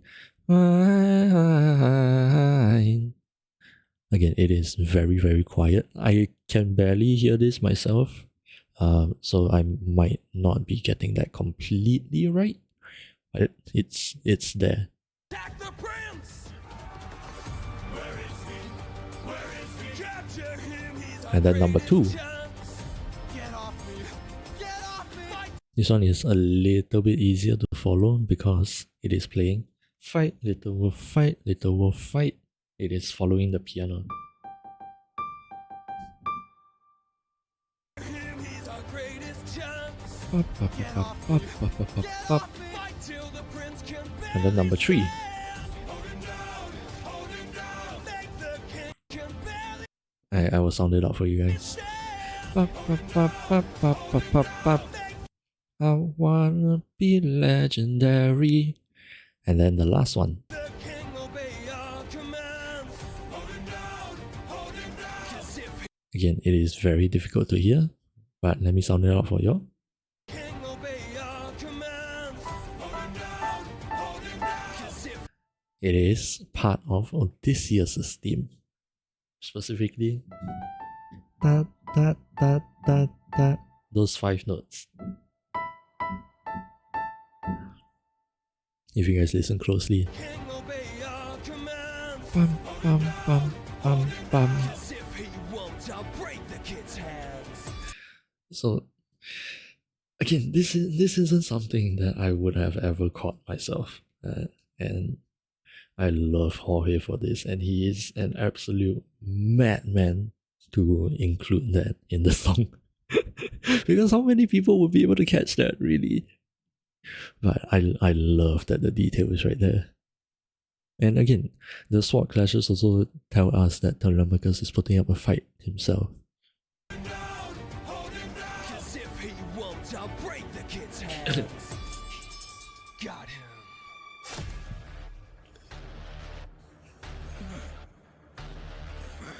I think that's the sound of an electric guitar, a very distorted one.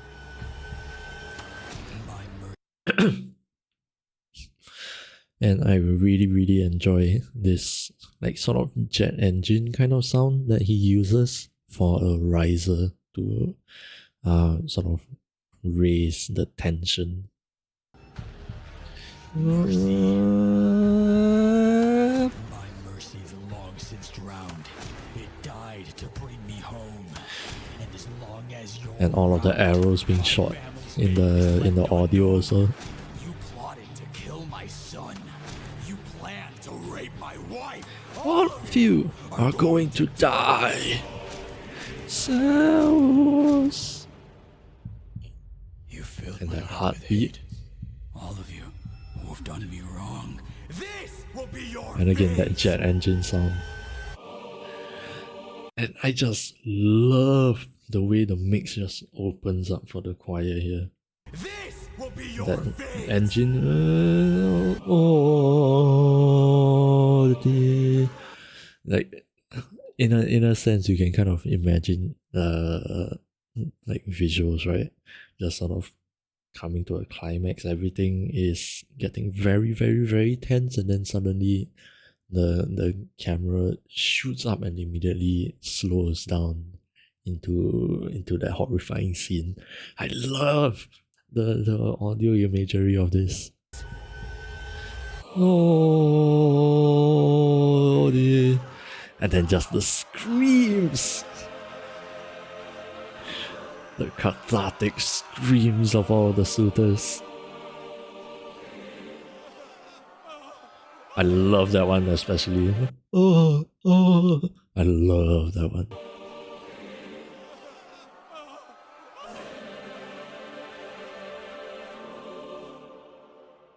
And bang, with the double bass, just like Polyphemus.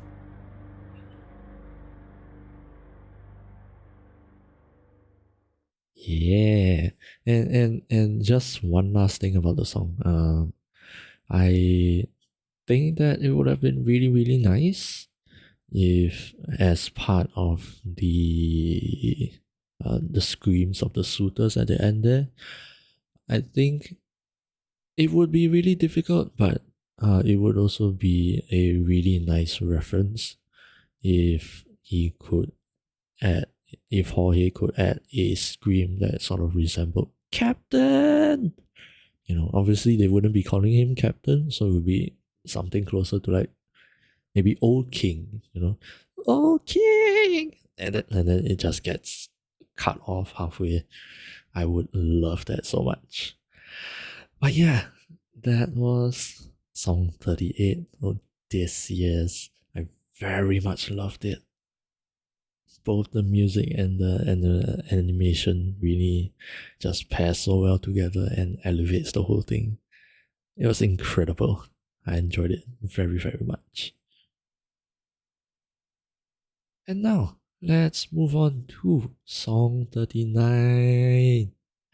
We are getting the catharsis of the whole journey now. So, without further ado, let's go ahead and watch and listen to I Can't Help But Wonder. It's time for the reunion! Oh, who's the animator this time? It looks familiar.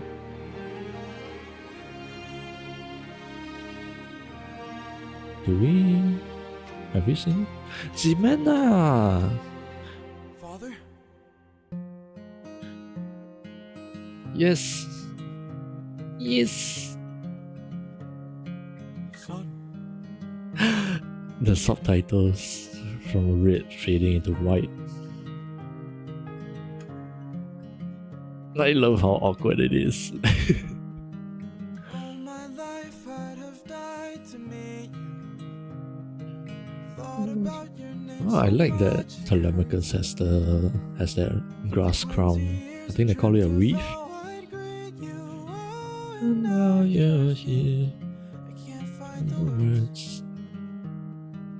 All my life I'd have died to know you. Oh, I like how there's bloody footsteps. For 20 years I never could outgrow you. Oh, and he's gonna wipe his face. Oh, his arms, but that's still really sweet. What your world must be if we're like each Each other. other, If if I have your strength in me. all this time I've wondered if you'd embrace me as your own. Ooh, 20 years I've wondered, for so long I felt alone. Oh my son, look how much you've grown. Oh, my boy, I love the piano here. Athena is watching. 20 years ago I held you And I really like how must flow. Telemachus is like hesitant for the skin contact. Make the storm clouds cry for you. Used to Just say I'd capture wind and sky for you. held you This is so cute. die for you. Oh, Time has flown. oh, I love that. I'm gonna talk about that. I can only wonder what your world has been. Things you've had to suffer, and the strength you hold within. All I've ever wanted was to reunite with my own. 20 years we've wandered, but today you're not alone. So I'm finally home. Oh, oh, the big beady eyes. How I've longed to see you. Summer comes. Oh,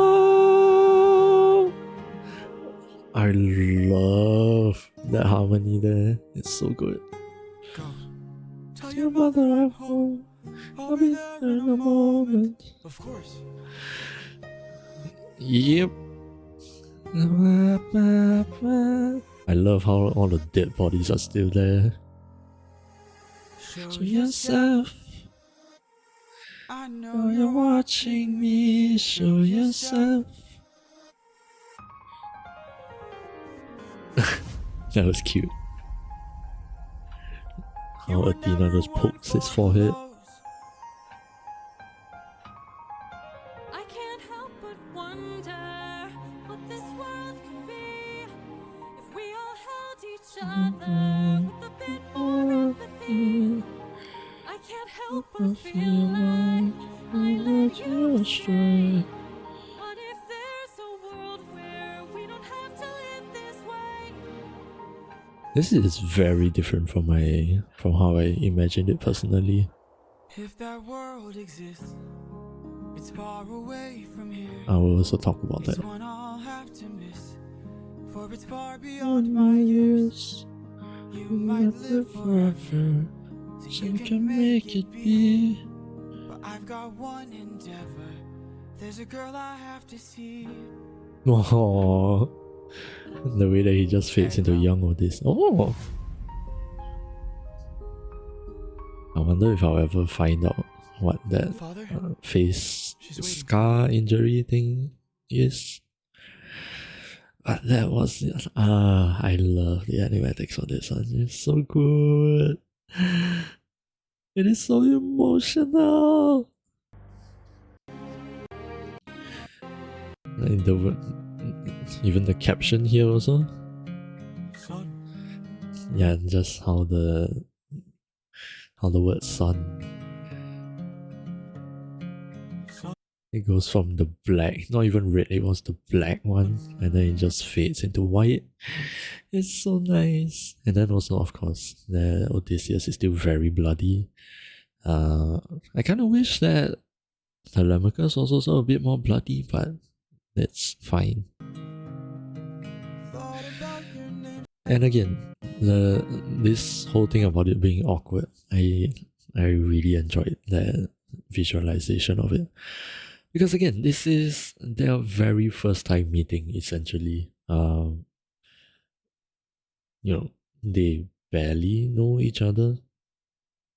For Odysseus, he obviously knows his own son, but this is a whole grown-up man now, compared to when Odysseus last saw Telemachus, he was literally an infant. So even from Odysseus' perspective, this is a completely different person, which I did want to bring up in the previous song and I forgot. A part of me is wondering how Telemachus didn't die, or more specifically, how Odysseus knew not to kill Telemachus. Because like I'm mentioning right now, Odysseus couldn't, and shouldn't know what Telemachus looks like right now. So Telemachus could have easily been mistaken for one of the suitors.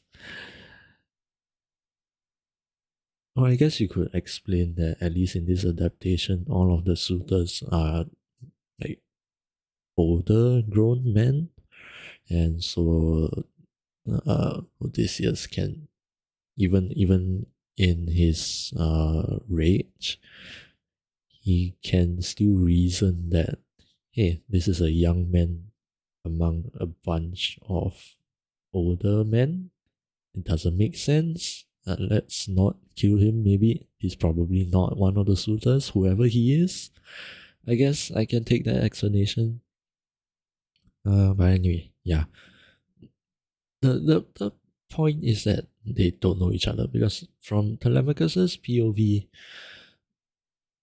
it wouldn't surprise me at all that he completely doesn't know what Odysseus looks like even 20 years ago, because again, he was an infant. And I don't think anybody remembers anything from that age. So, yeah, this is effectively two strangers looking at each other right now, even if they sort of establish the kind of relationship that they should have, being father and son. But just because you are father and son, that doesn't mean really all that much if you don't know each other for your entire lives. You're still really not that much more than a stranger. And at least that would be how I would be seeing it if I was Telemachus. Like, okay, sure, maybe you're my dad, but like, so, if that makes sense. But yeah, and then this part, yes, the bloody footsteps. It is so good. I love that little detail because Odysseus would have been walking in all of the suitors' blood, and it would leave a foot trail. And it's just really nice that Telemachus is here, basically kind of washing his own dad. And it is very, very sweet of him. And this sort of reflection here. The thing is that maybe it's just the way that I have seen polities being drawn. In a sense, this could seem like Odysseus talking to polities as well in the reflection almost. I'm not sure. That's just kind of how I see it. But it would make complete sense if Odysseus has curly hair, then Telemachus would also have curly hair. And then yeah, this whole transition, that camera shake into the wipeout transition. That's nice. And then look at this, it's so cute. Oh, yes. This. I'm actually very excited that they showed this. Again, this was only something that I found out after actually looking into the Odyssey, really. But this part specifically, it is an event that happens probably in the Iliad instead, which is the prequel to the Odyssey.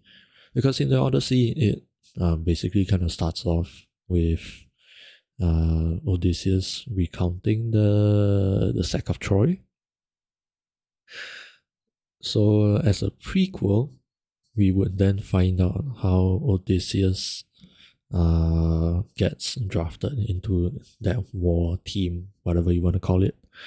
And this is exactly how Odysseus actually didn't want to go to the war, even though he was the king, and I guess he was effectively kind of expected to go to the war.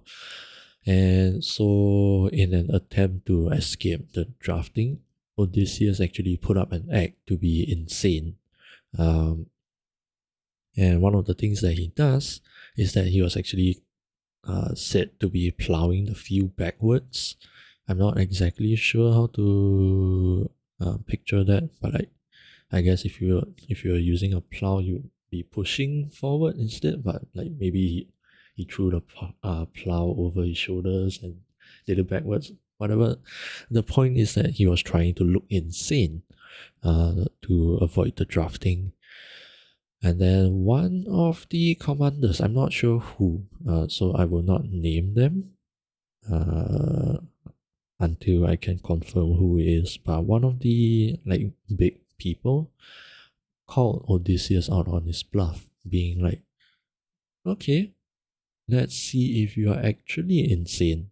So while Odysseus was plowing the field, this big guy, he uh, actually put baby Telemachus onto the plowing field right in the path where Odysseus is plowing as a test, because if Odysseus was actually insane, he would have killed Telemachus. But obviously he doesn't. We know that, considering that he is talking to Telemachus right now, and that Telemachus has been alive in the entirety of the Odyssey. So, yeah, Odysseus clearly wasn't actually insane, and so when this sort of test was put onto him, he obviously avoided Telemachus, and his cover was blown, and so he ended up going to fight the Trojan War. That is what this image is all about. I love that Ximena put this in. I love it. You in my arms, prepare to die. Yeah, and you can see right there, Held you in Odysseus my arms, stops, prepare to and he actually looks frightened. Like he panicked to stop, because that's exactly what happened. He obviously didn't want to kill his own son just to avoid the war.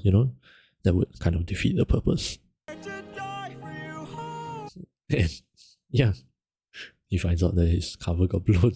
how time has flown. What your world had within your own. And the hug. My son, I'm finally home. Bum, bum, bum, bum, bum, bum. And the big beady eyes. I love it. Oh, I've longed to see you. Marcus. Home.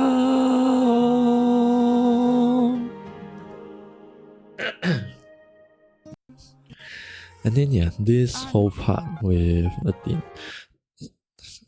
There's something that I kind of want to point out for Ximena, really.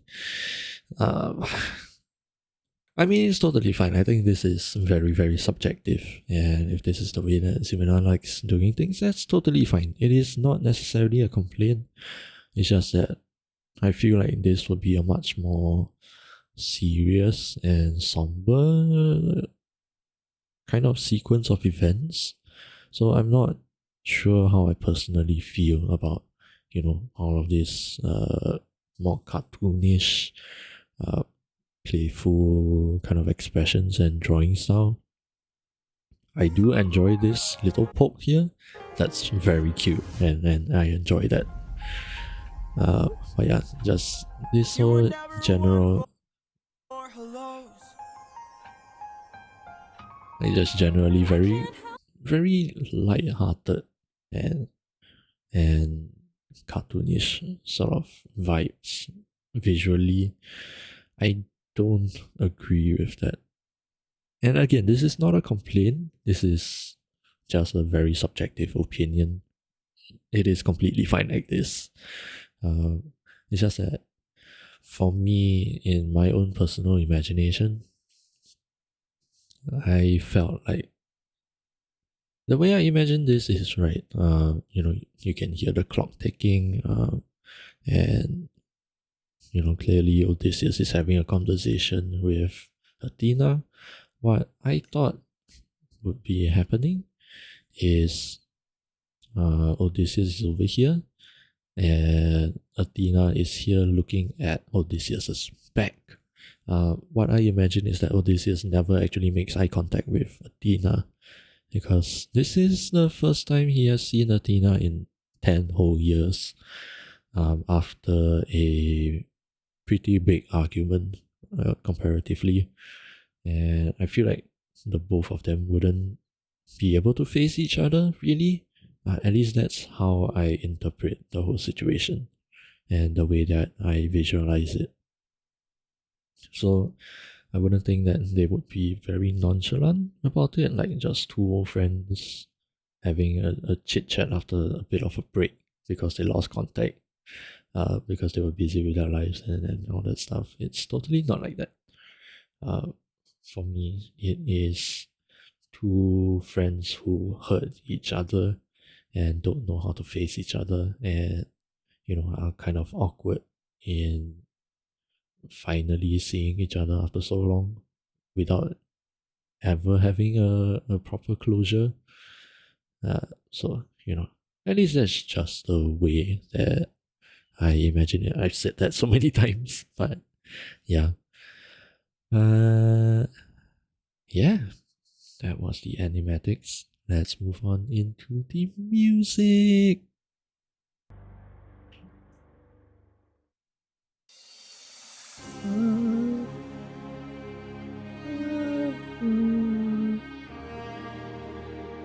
You have the strings. Very pretty strings. And the piano. Da, da, da. Father, I wanna be led. And it just cuts off there. Because Telemachus has that whole thought of being legendary out of his head now. And right now he is looking at a legend, the legend really, that he has been hearing so much over the last 20 years. So I really like that. The sort of motif gets cut short.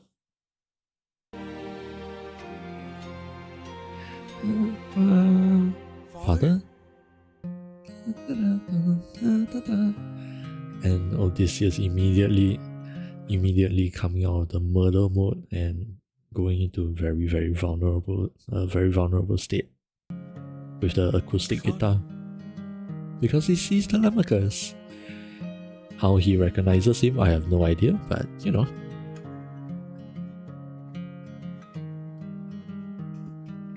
all my life I'd have died to meet you. Thought about your name so much it hurts. For 20 years I dreamt of how I'd greet you. Oh, and now you're here. I can't find the words. And that is very understandable. You can think about something and try to prepare for it for many years, but the only way you will know how you actually respond to the situation actually happening is when you are actually put in the real situation, if that makes sense. So yeah, I really like that it is an awkward start, rather than it being fully what's the word? Rather than it being a fully touching reunion right from the get-go. I really like that it is an awkward start. Both sides don't really know what to do or what to say to each other. Oh, and now you're here. I can't find the words. All my life I'd have died to know you. Days and nights I wish that I I love could the show choir here. you. It's so good. For 20 And speaking of choir, obviously nobody is alive here besides Telemachus and Odysseus. And let's listen to a little bit more. years I never could outgrow you. Oh, and now you're here. I can't help but wonder what your world must be. While the choir is still going, it is still so If I have pretty. your strength in me, all this time I've wondered if you'd embrace me as your own. 20 years I've wondered, for so long I felt alone. Bum bum bum bum bum bum bum bum. The pianos come in, which again is Athena's instrument. And as we get to the later part of this song, we know that Athena is around. And so the reason I wanted to wait until there is because of the choirs here. It is non-diegetic. Because again, all of these suitors are dead in this hall.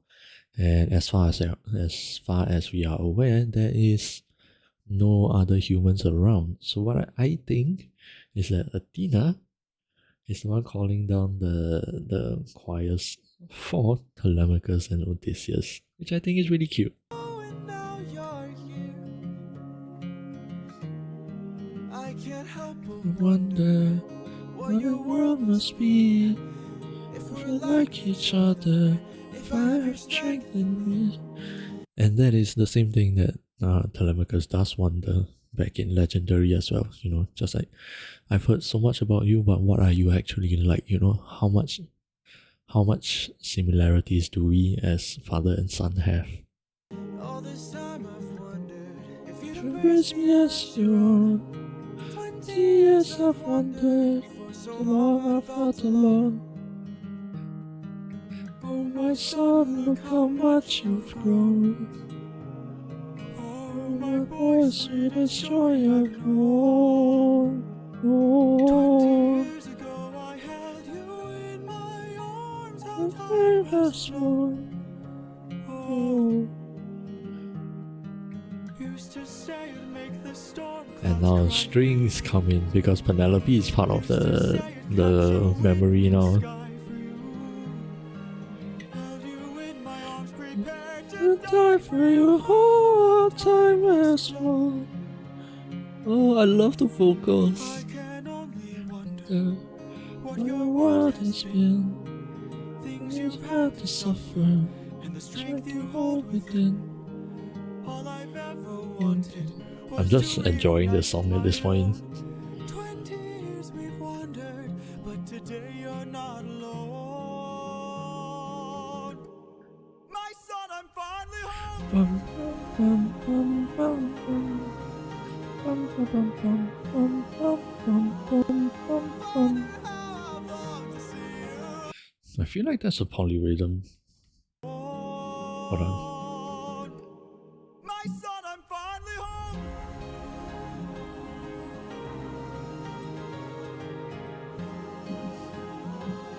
Father, how I've longed to see you. Is that a 3-2 polyrhythm? My son, I'm finally home. Bum, bum, bum, bum, bum, bum, bum, bum, bum, bum, bum. Father, how I've longed to see you. Or maybe it's a 4-3, I'm not too sure. And this part.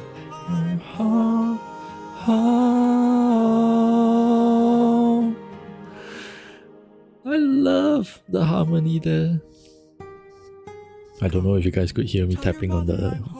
I don't know if you guys could hear me tapping on the table to try and figure out the polyrhythm there. I don't think I got it right. It might be a 4-3 polyrhythm, but I'm not at all that great at, you know, tapping it out. But I do see that the ads are starting, so I'm gonna play that early instead of letting it run on its own. So I will see you guys again very soon in a few minutes after the ads. We still have one more song to go. I completely expected this to overrun. But yeah, I'm gonna try to get through as quickly as I can while I yap. Okay, I'll see you guys after the ads. Oop.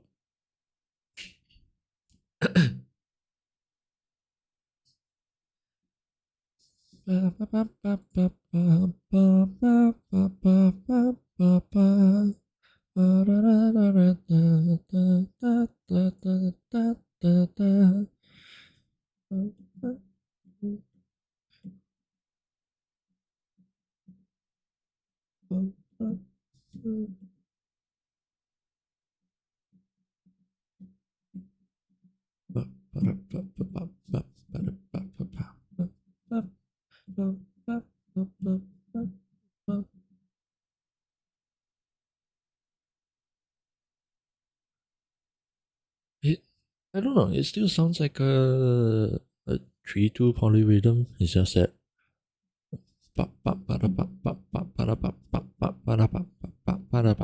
does that make sense? That's the way that I'm counting it. I don't know. I think I will reverse back to that part and listen once more, just in case. But yeah, for now, we are gonna wait for the ads to finish. I'm gonna drink some water.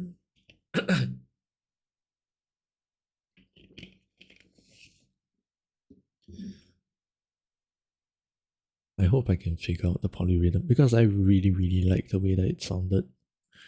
And I would love to try and use that same rhythm one way or another.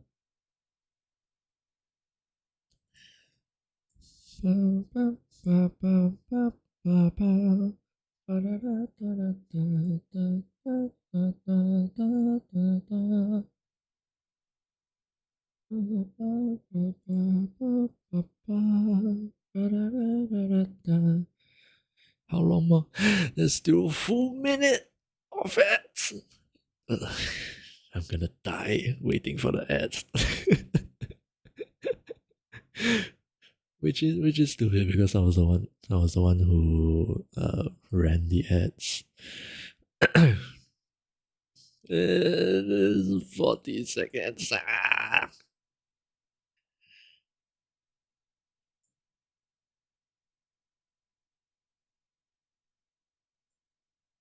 Father, how I've longed to see you, Telemachus. I'm wrong. That part is so good. I don't know. I can keep fawning over the Ithaca saga. It is so nice. Okay, the ads are done. Yes. Okay. Yeah. Let me listen to the bum bum bum bum bum. My son, I'm finally home.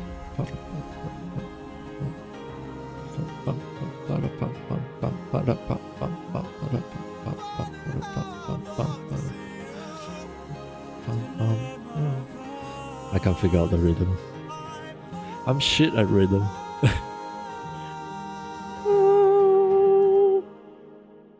Yeah, I love the choice of notes there. It's so good. Go. Tell your mother I'm home. I'll be there in a moment. Of course. I like how wobbly that was in the visual also. Show yourself. Yes, show yourself. I Know you're watching me. Show yourself. That again. Number one, you can hear the with that choir sort of fading in and out. That is again the signal for Athena sort of entering and exiting, like just basically announcing Athena's presence. But yeah, we have that, and then also Odysseus, show yourself. I know you're watching me. Show yourself. That is exactly what Odysseus sings in their first meeting back in Warrior of the Mind.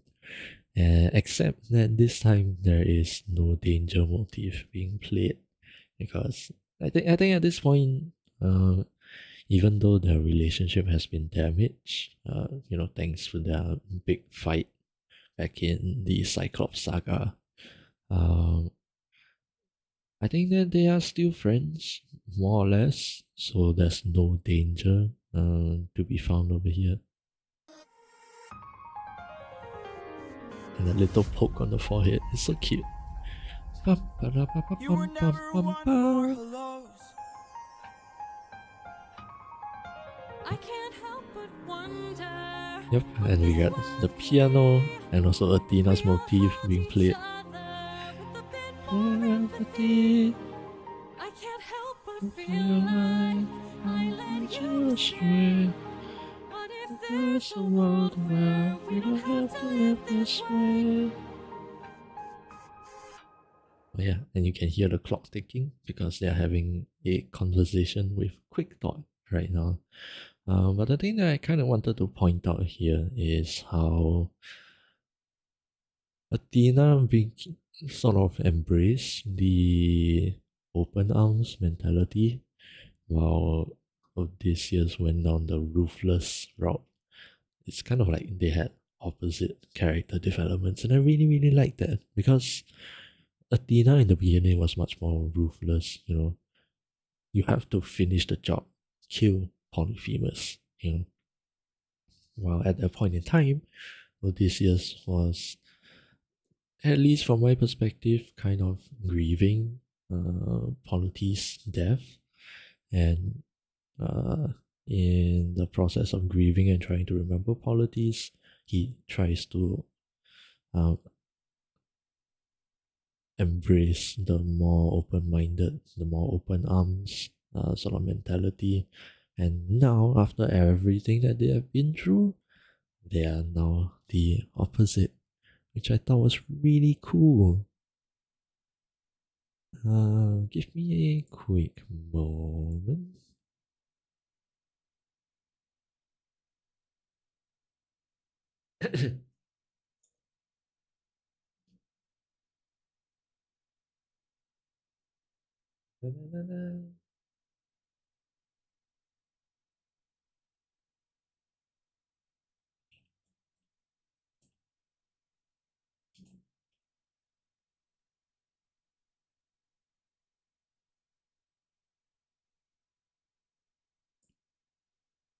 Okay. Yep. Let's continue. If that world exists, Exists it's far away from here. It's one I'll have to miss, for it's far beyond my years. Yep, and again, the acoustic guitar takes over here You can make it be. because Odysseus is talking. I've got one endeavor. There's a girl I have to see. Yeah, and the transition into young Odysseus. And also, I forgot to mention this, but I need someone to explain this to me. It is a very cool design. I just feel like there is a reason for it, and I would like to know the reason. That's all.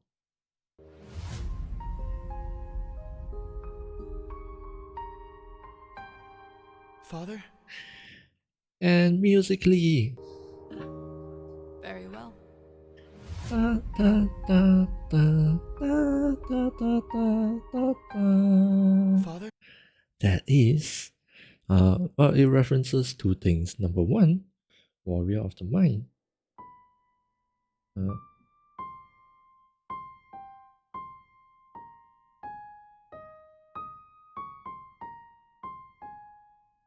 That is the original Warrior of the Mind, but then also that same riff is also used in My Goodbye. This is my goodbye. No. This is my goodbye. But over here, it actually ends. It ends flat. Originally, it is. But now it is.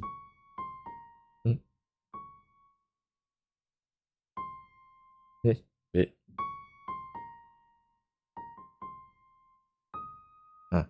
Originally was. And now it is. It is flat between these two notes. This is original, this is now. And it is a very, very interesting change for me, because at least from my perspective, it just sort of feels like it indicates a sort of disappointment from Athena's side, but not the same kind of disappointment she had back in My Goodbye. It's more of the sense where, again, this is referencing "This is my goodbye," but this time, even though their goodbye is more amicable, it's almost like their friendship is gone, and Athena feels disappointed and sad about that. Understandably, I would be. But yeah, that's how I interpret it. And then there's also one more thing in this short part. listen to the guitar. Ba, ba, ba, ba, ba, ba. That is Penelope's motif. So, yeah, remember how Odysseus mentions that there is a girl I have to see, and his instrument tells us exactly who that is, even though we already know, you know, like at this point it cannot be any clearer. But musically, it also tells us without words that he has Penelope on his mind right now. So yeah, who knows if their friendship actually gets repaired in the future, but this is how it is right now. Father, she's waiting for you. Yep. And there you have it. That was I Can't Help But Wonder. I love that song. It's so good. And then now, we are getting into the very last song of the musical. And I'm very excited for this. Partly because maybe this is stupid, but ever since I decided on doing this whole watch along thing, right, I have intentionally avoided listening to this song in particular, just so that I can feel that big catharsis and really enjoy the big moment, because this is finally the reunion between Odysseus and Penelope. The whole reason for the entirety of the story, and the biggest reason for Odysseus, fighting through all of those struggles. From the very first song, we already knew that Odysseus's big goal is to go back to Penelope, and now 40 songs later, and canonically 20 years later, they finally meet again. And so, without further ado, prepare your tissues and let's listen to Would You Fall in Love with Me Again?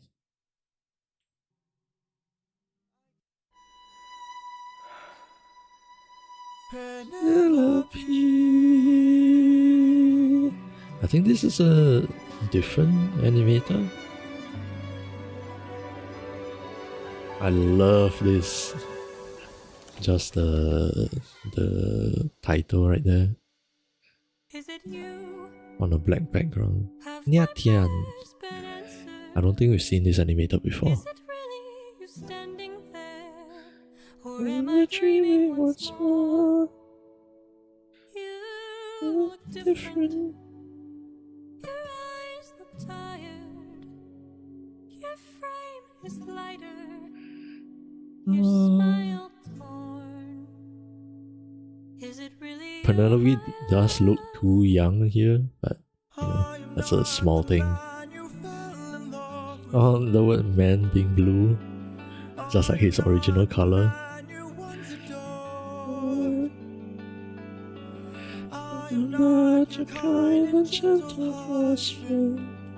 I love how they keep highlighting it in blue.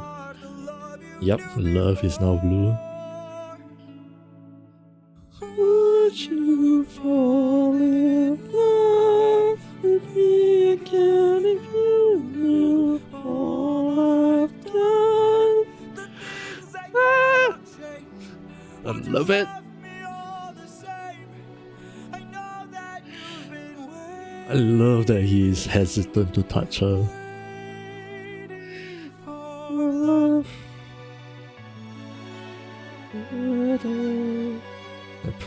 Penelope. Things did you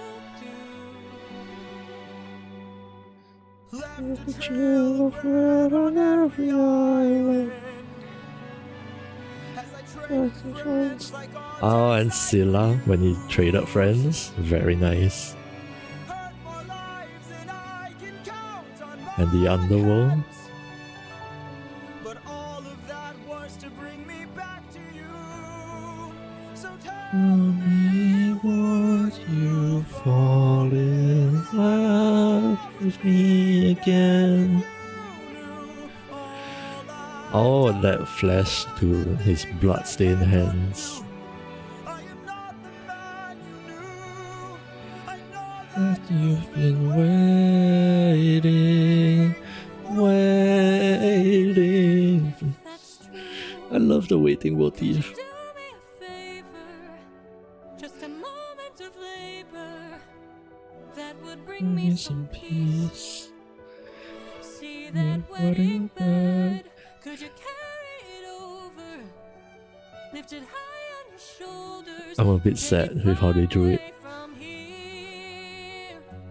How could you You say this, I had built that wedding bed with my your blood and sweat. Carved it Oh, into Penelope the smiling. tree where we first met. A symbol of our I love how cheeky she is. Do you realize what you have asked me? The only way to And the guitar, is to cut it's from its roots. Only my husband knew that. It just makes you. Penelope. I love how she challenges him over and over again. I don't care where or when, no matter how long it's been your Mm. Don't tell me you're not Oh, and grabbing him because he's angry. my husband and I've been Waiting.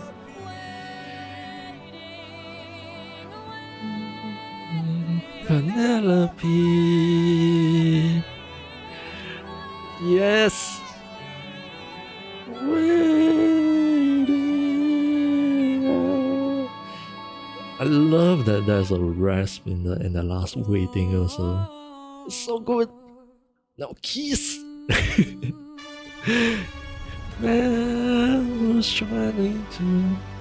Oh, the lyrics. The river was unknown. The star now is fighting for its love. We push through pain and strife. I like that a lot with the new quote unquote new lyrics. It is so good.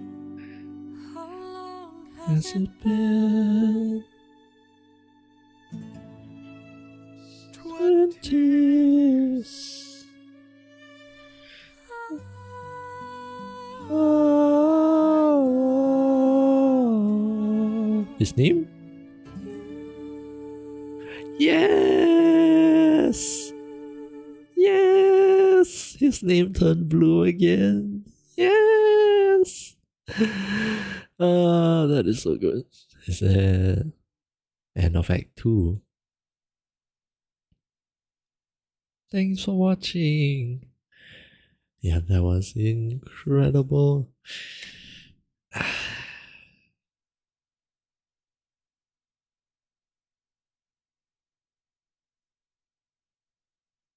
You know what? I'm gonna I'm gonna say it regardless. It is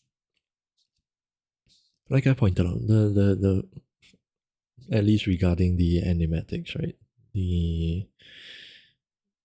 I think the thing with Penelope's like visual age, I think that's a small thing, you know. All of us would enjoy seeing a pretty lady. Even though, again, like I mentioned in the challenge and also back in Legendary, that she is a much older woman. She will not look this young. Or I guess you could also argue that there are older women who do look very young, and you could argue that here. So again, that is a small thing. The big issue I have with this animation is sadly the bed. Because Nyatian, I think that's the name, Nyatian, yeah. They unfortunately drew it as just a normal bed, which again it is very unfortunate because the whole big thing, the bed itself is a big thing, right? With how Penelope tests Odysseus here, is that the bed is supposed to be carved into the olive tree. The tree is part of the bed here, but there is no tree here. Maybe you could say that it's this, but like that's show it, please, show the tree. And honestly, I'm kind of upset about that, but otherwise, the visuals are beautiful. I love the way they drew this, the way that their younger self sort of overlays on top of them. And then of course thinking back to their younger selves. And then also when Odysseus is talking about his journey back here, that is probably from either Polyphemus or from the slaughter of the suitors that just happened. Traded friends like objects I could use, and then showing Scylla. That is great and very on point.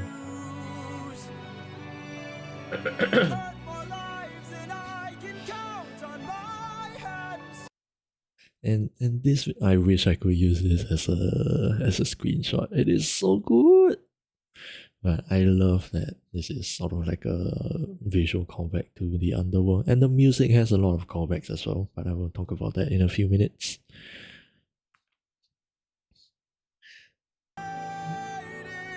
And yeah, it's just right. And towards the beginning of their interaction, Is it really nice? I remember Odysseus was I am not where is it? Is it really there? Or am I dreaming once more? Eyes the time your smile. love with. Where is it? Where is it? I wanna find it. I am not the man I am not, and I things I cannot change. Would you love me? Oh, is it here? Is it here? I know that you. Yep.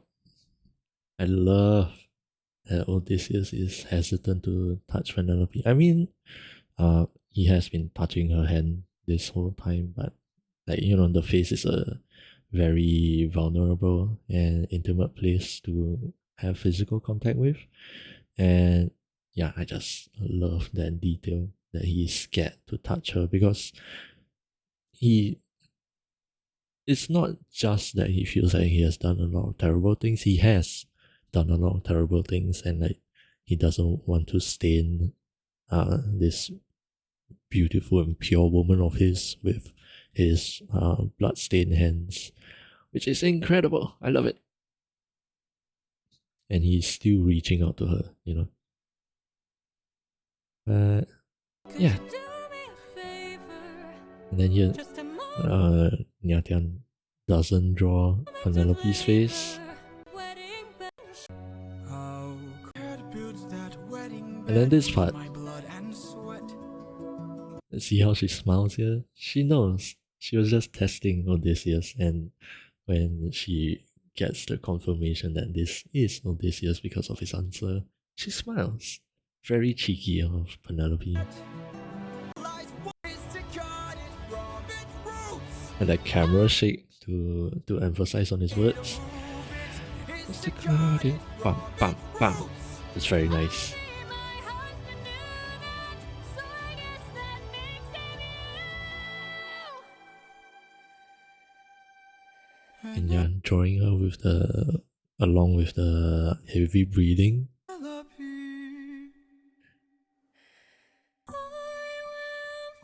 I don't care how And yeah, the expression of her being upset, that is very good. Grabbing him, pulling him in. That is so good. I love it.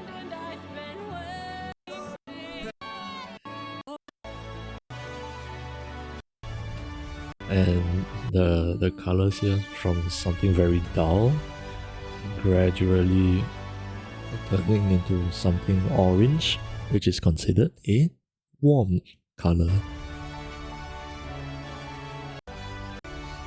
And then the lyrics here also, with the new lyrics.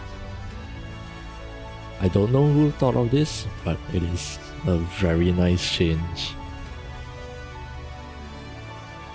Because originally it would be just a man who's fighting for who's fighting to go, no, trying to go home, even after all these years away from what I've known.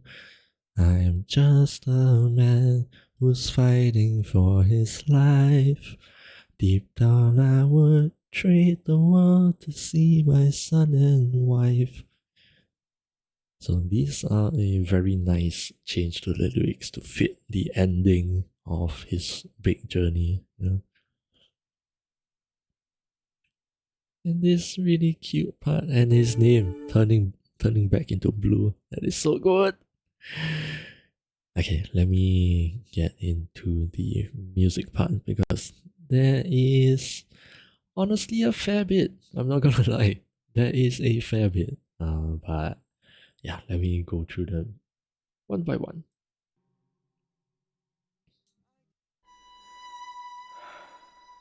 Immediately, starting with the strings, once again with Penelope's instrument, signifying that this song is going to have a strong connection to Penelope. And what Odysseus starts with is Penelope, her name and her motif. And you hear the violin and the guitar sort of, how do I put this? It's like coming together in an organized mess, if that makes sense.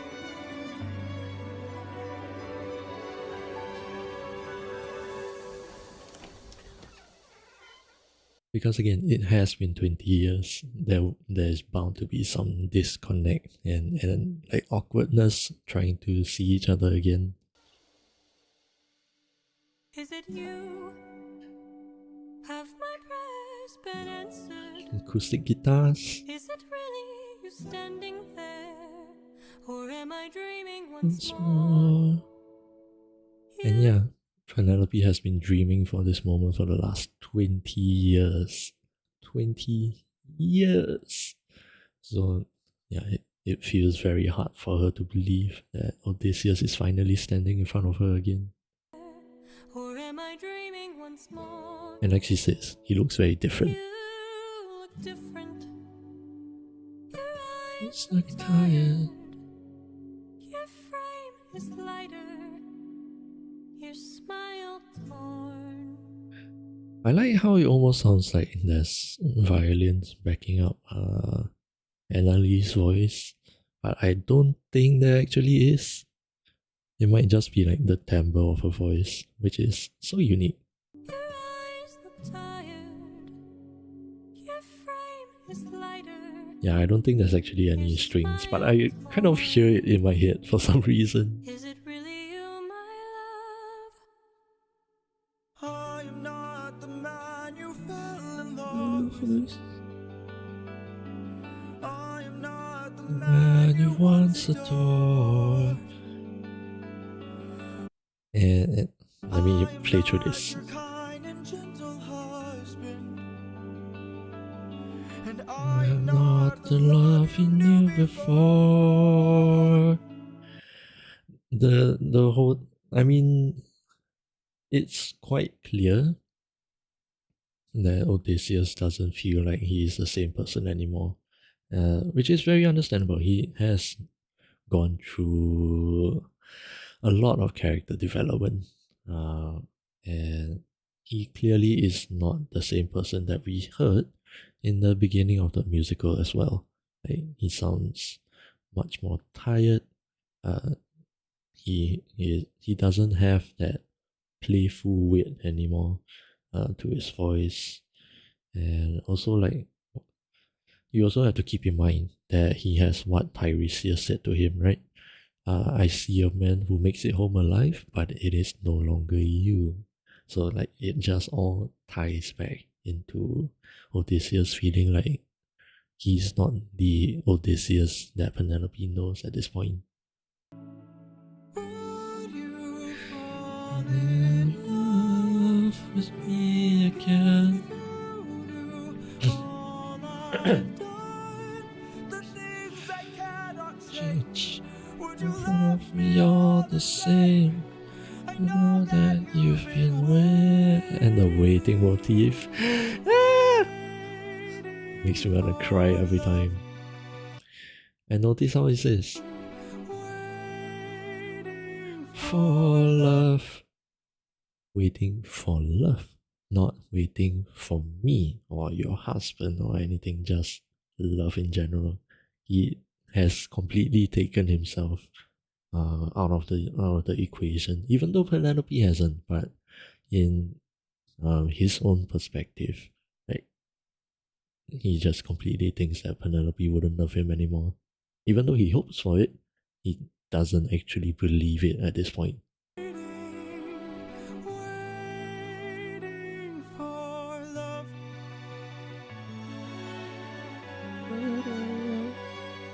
And yeah, the strings. Penelope, Penelope. What kinds of things did you do? Left a trail of red on every eye. Aha! As I tread And you can hear in the background, you hear trumpets. on every island. Ba ba ba ba ba ba ba ba ba. Ruthlessness is mercy upon ourselves. And played in the trumpets, which is Poseidon's instrument, with Poseidon's famous line, ruthlessness is mercy upon ourselves. Every island. Mercy upon ourselves. Like objects I could use. Ba, ba, ba, ba. Thunder bringer. More lives than I can count on my I'm not sorry for loving you. but all But on the piano. count on my I'm not sorry. Is it I'm not sorry for loving you? lives than I can count on I'm my not sorry for love. but all of that It sounds a bit was off. Bum, bum, bum, bum, bum, bum, bum, bum. I'm not sorry for loving you. I think that's actually correct. to on my I'm sorry for. but all of that I don't was know. to bring me back to you. So tell me, would you fall And notice how there's no guitar here. He is completely focused on Penelope, so it is all strings. can't undo? And the violin is actually following his voice. I know that you've been waiting. If that's true. Could you do me a favor? Just a moment of labor that would bring me some peace. See that wedding bed? Could you carry it over? Ah! Listen to the strings in this part. If that's true, Bum, could you do bum, me a favor? Just a moment. It's a danger motif for some reason, but I think I would interpret it as because Penelope is like intentionally trying to test Odysseus here, and like sort of risking making him angry, which is dangerous. And also, listen very carefully in the background for a violin. Moment of labor that would bring me some peace.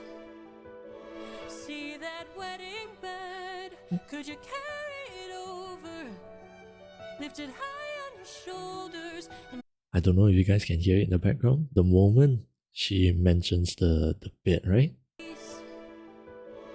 see that wedding bed. Could you carry it over? Lift it high on your shoulders and take it far away from here. Penelope's violin plays Odysseus's cunning theme from the very beginning of the whole musical.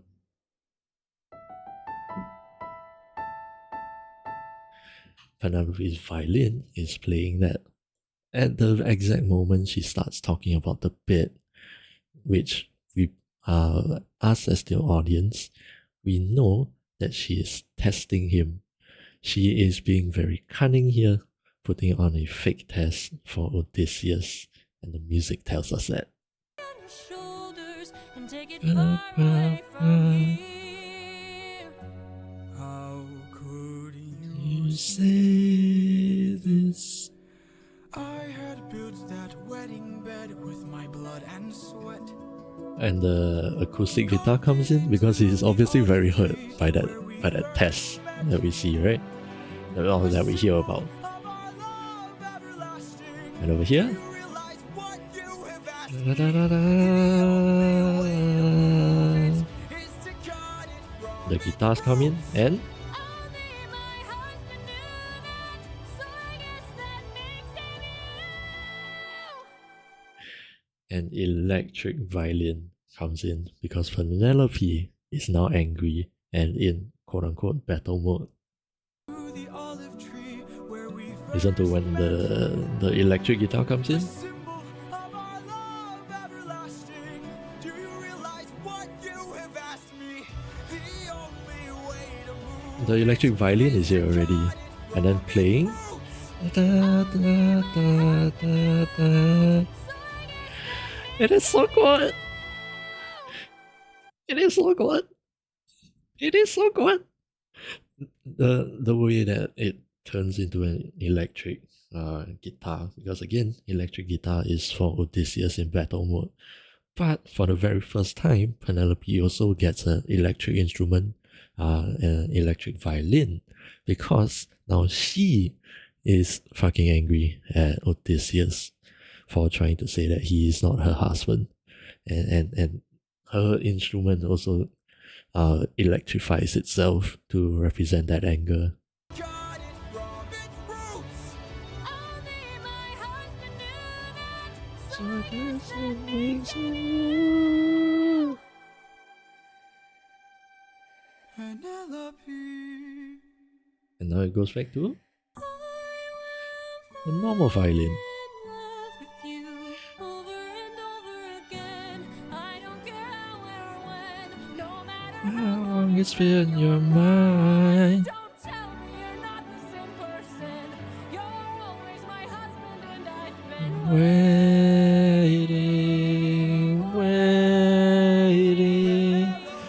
waiting, waiting, waiting, waiting,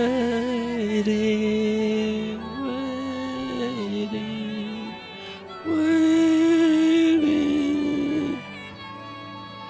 And the way she has that rasp in the last waiting, like I pointed here.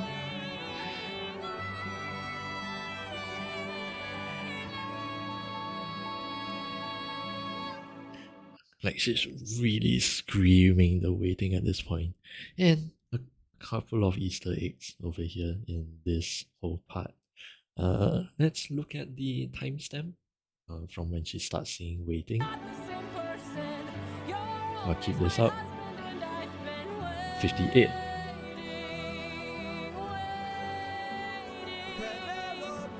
I'm keeping it up. Look at how long she sings waiting.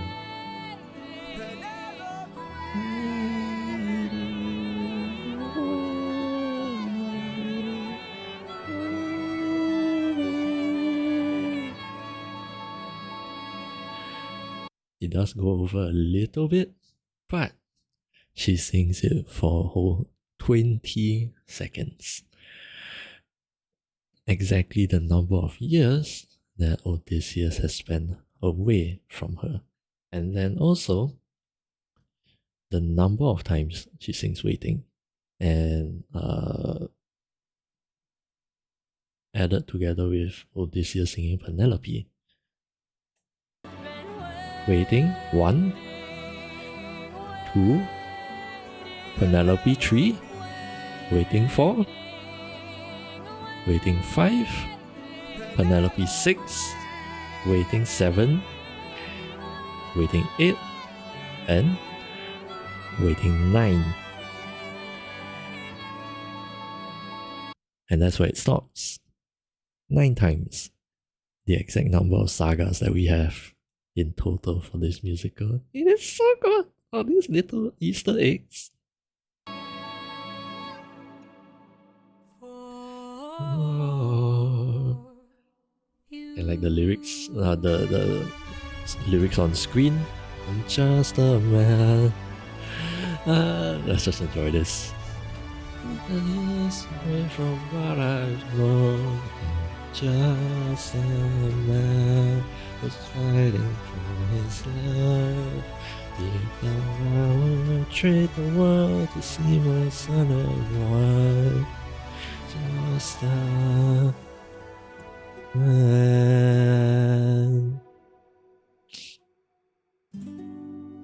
How long has it been?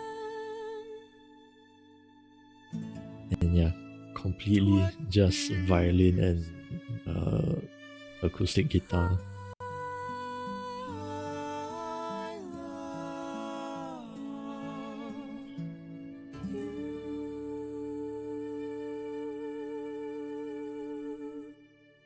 Because that last moment was completely between Penelope and Odysseus. So there were only their instruments playing. I loved it so much. And that is unfortunately the end of our epic streams. I'm honestly a little bit sad that it ends, but it has been a wonderful, I want to say like a month and a half.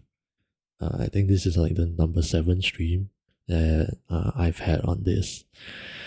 So it has been a long journey. With 3 hours each, that is like 21 hours roughly of me just yapping about this whole musical. So thank you to everybody who has joined me on this whole journey and, you know, sort of sticking around and entertaining my very random fixation on this musical and by extension also Greek mythology. And so I hope that every one of you has enjoyed your journey with me. For those of you watching the video, you know, same thing to you. Thank you very much for joining me on this journey. And I hope that all of you have enjoyed coming on this journey with me and listening to me yap about the musical. Thank you guys all so much for watching. It is very late for me now, so I will have to call it a night here. And yeah, like I always say, this is to both the video watchers and the people on stream right now. Please take good care of yourselves. Have a great morning, afternoon, or evening, wherever you guys are. Stay safe, stay comfy, and I will see you guys again very soon. Good night. Wee.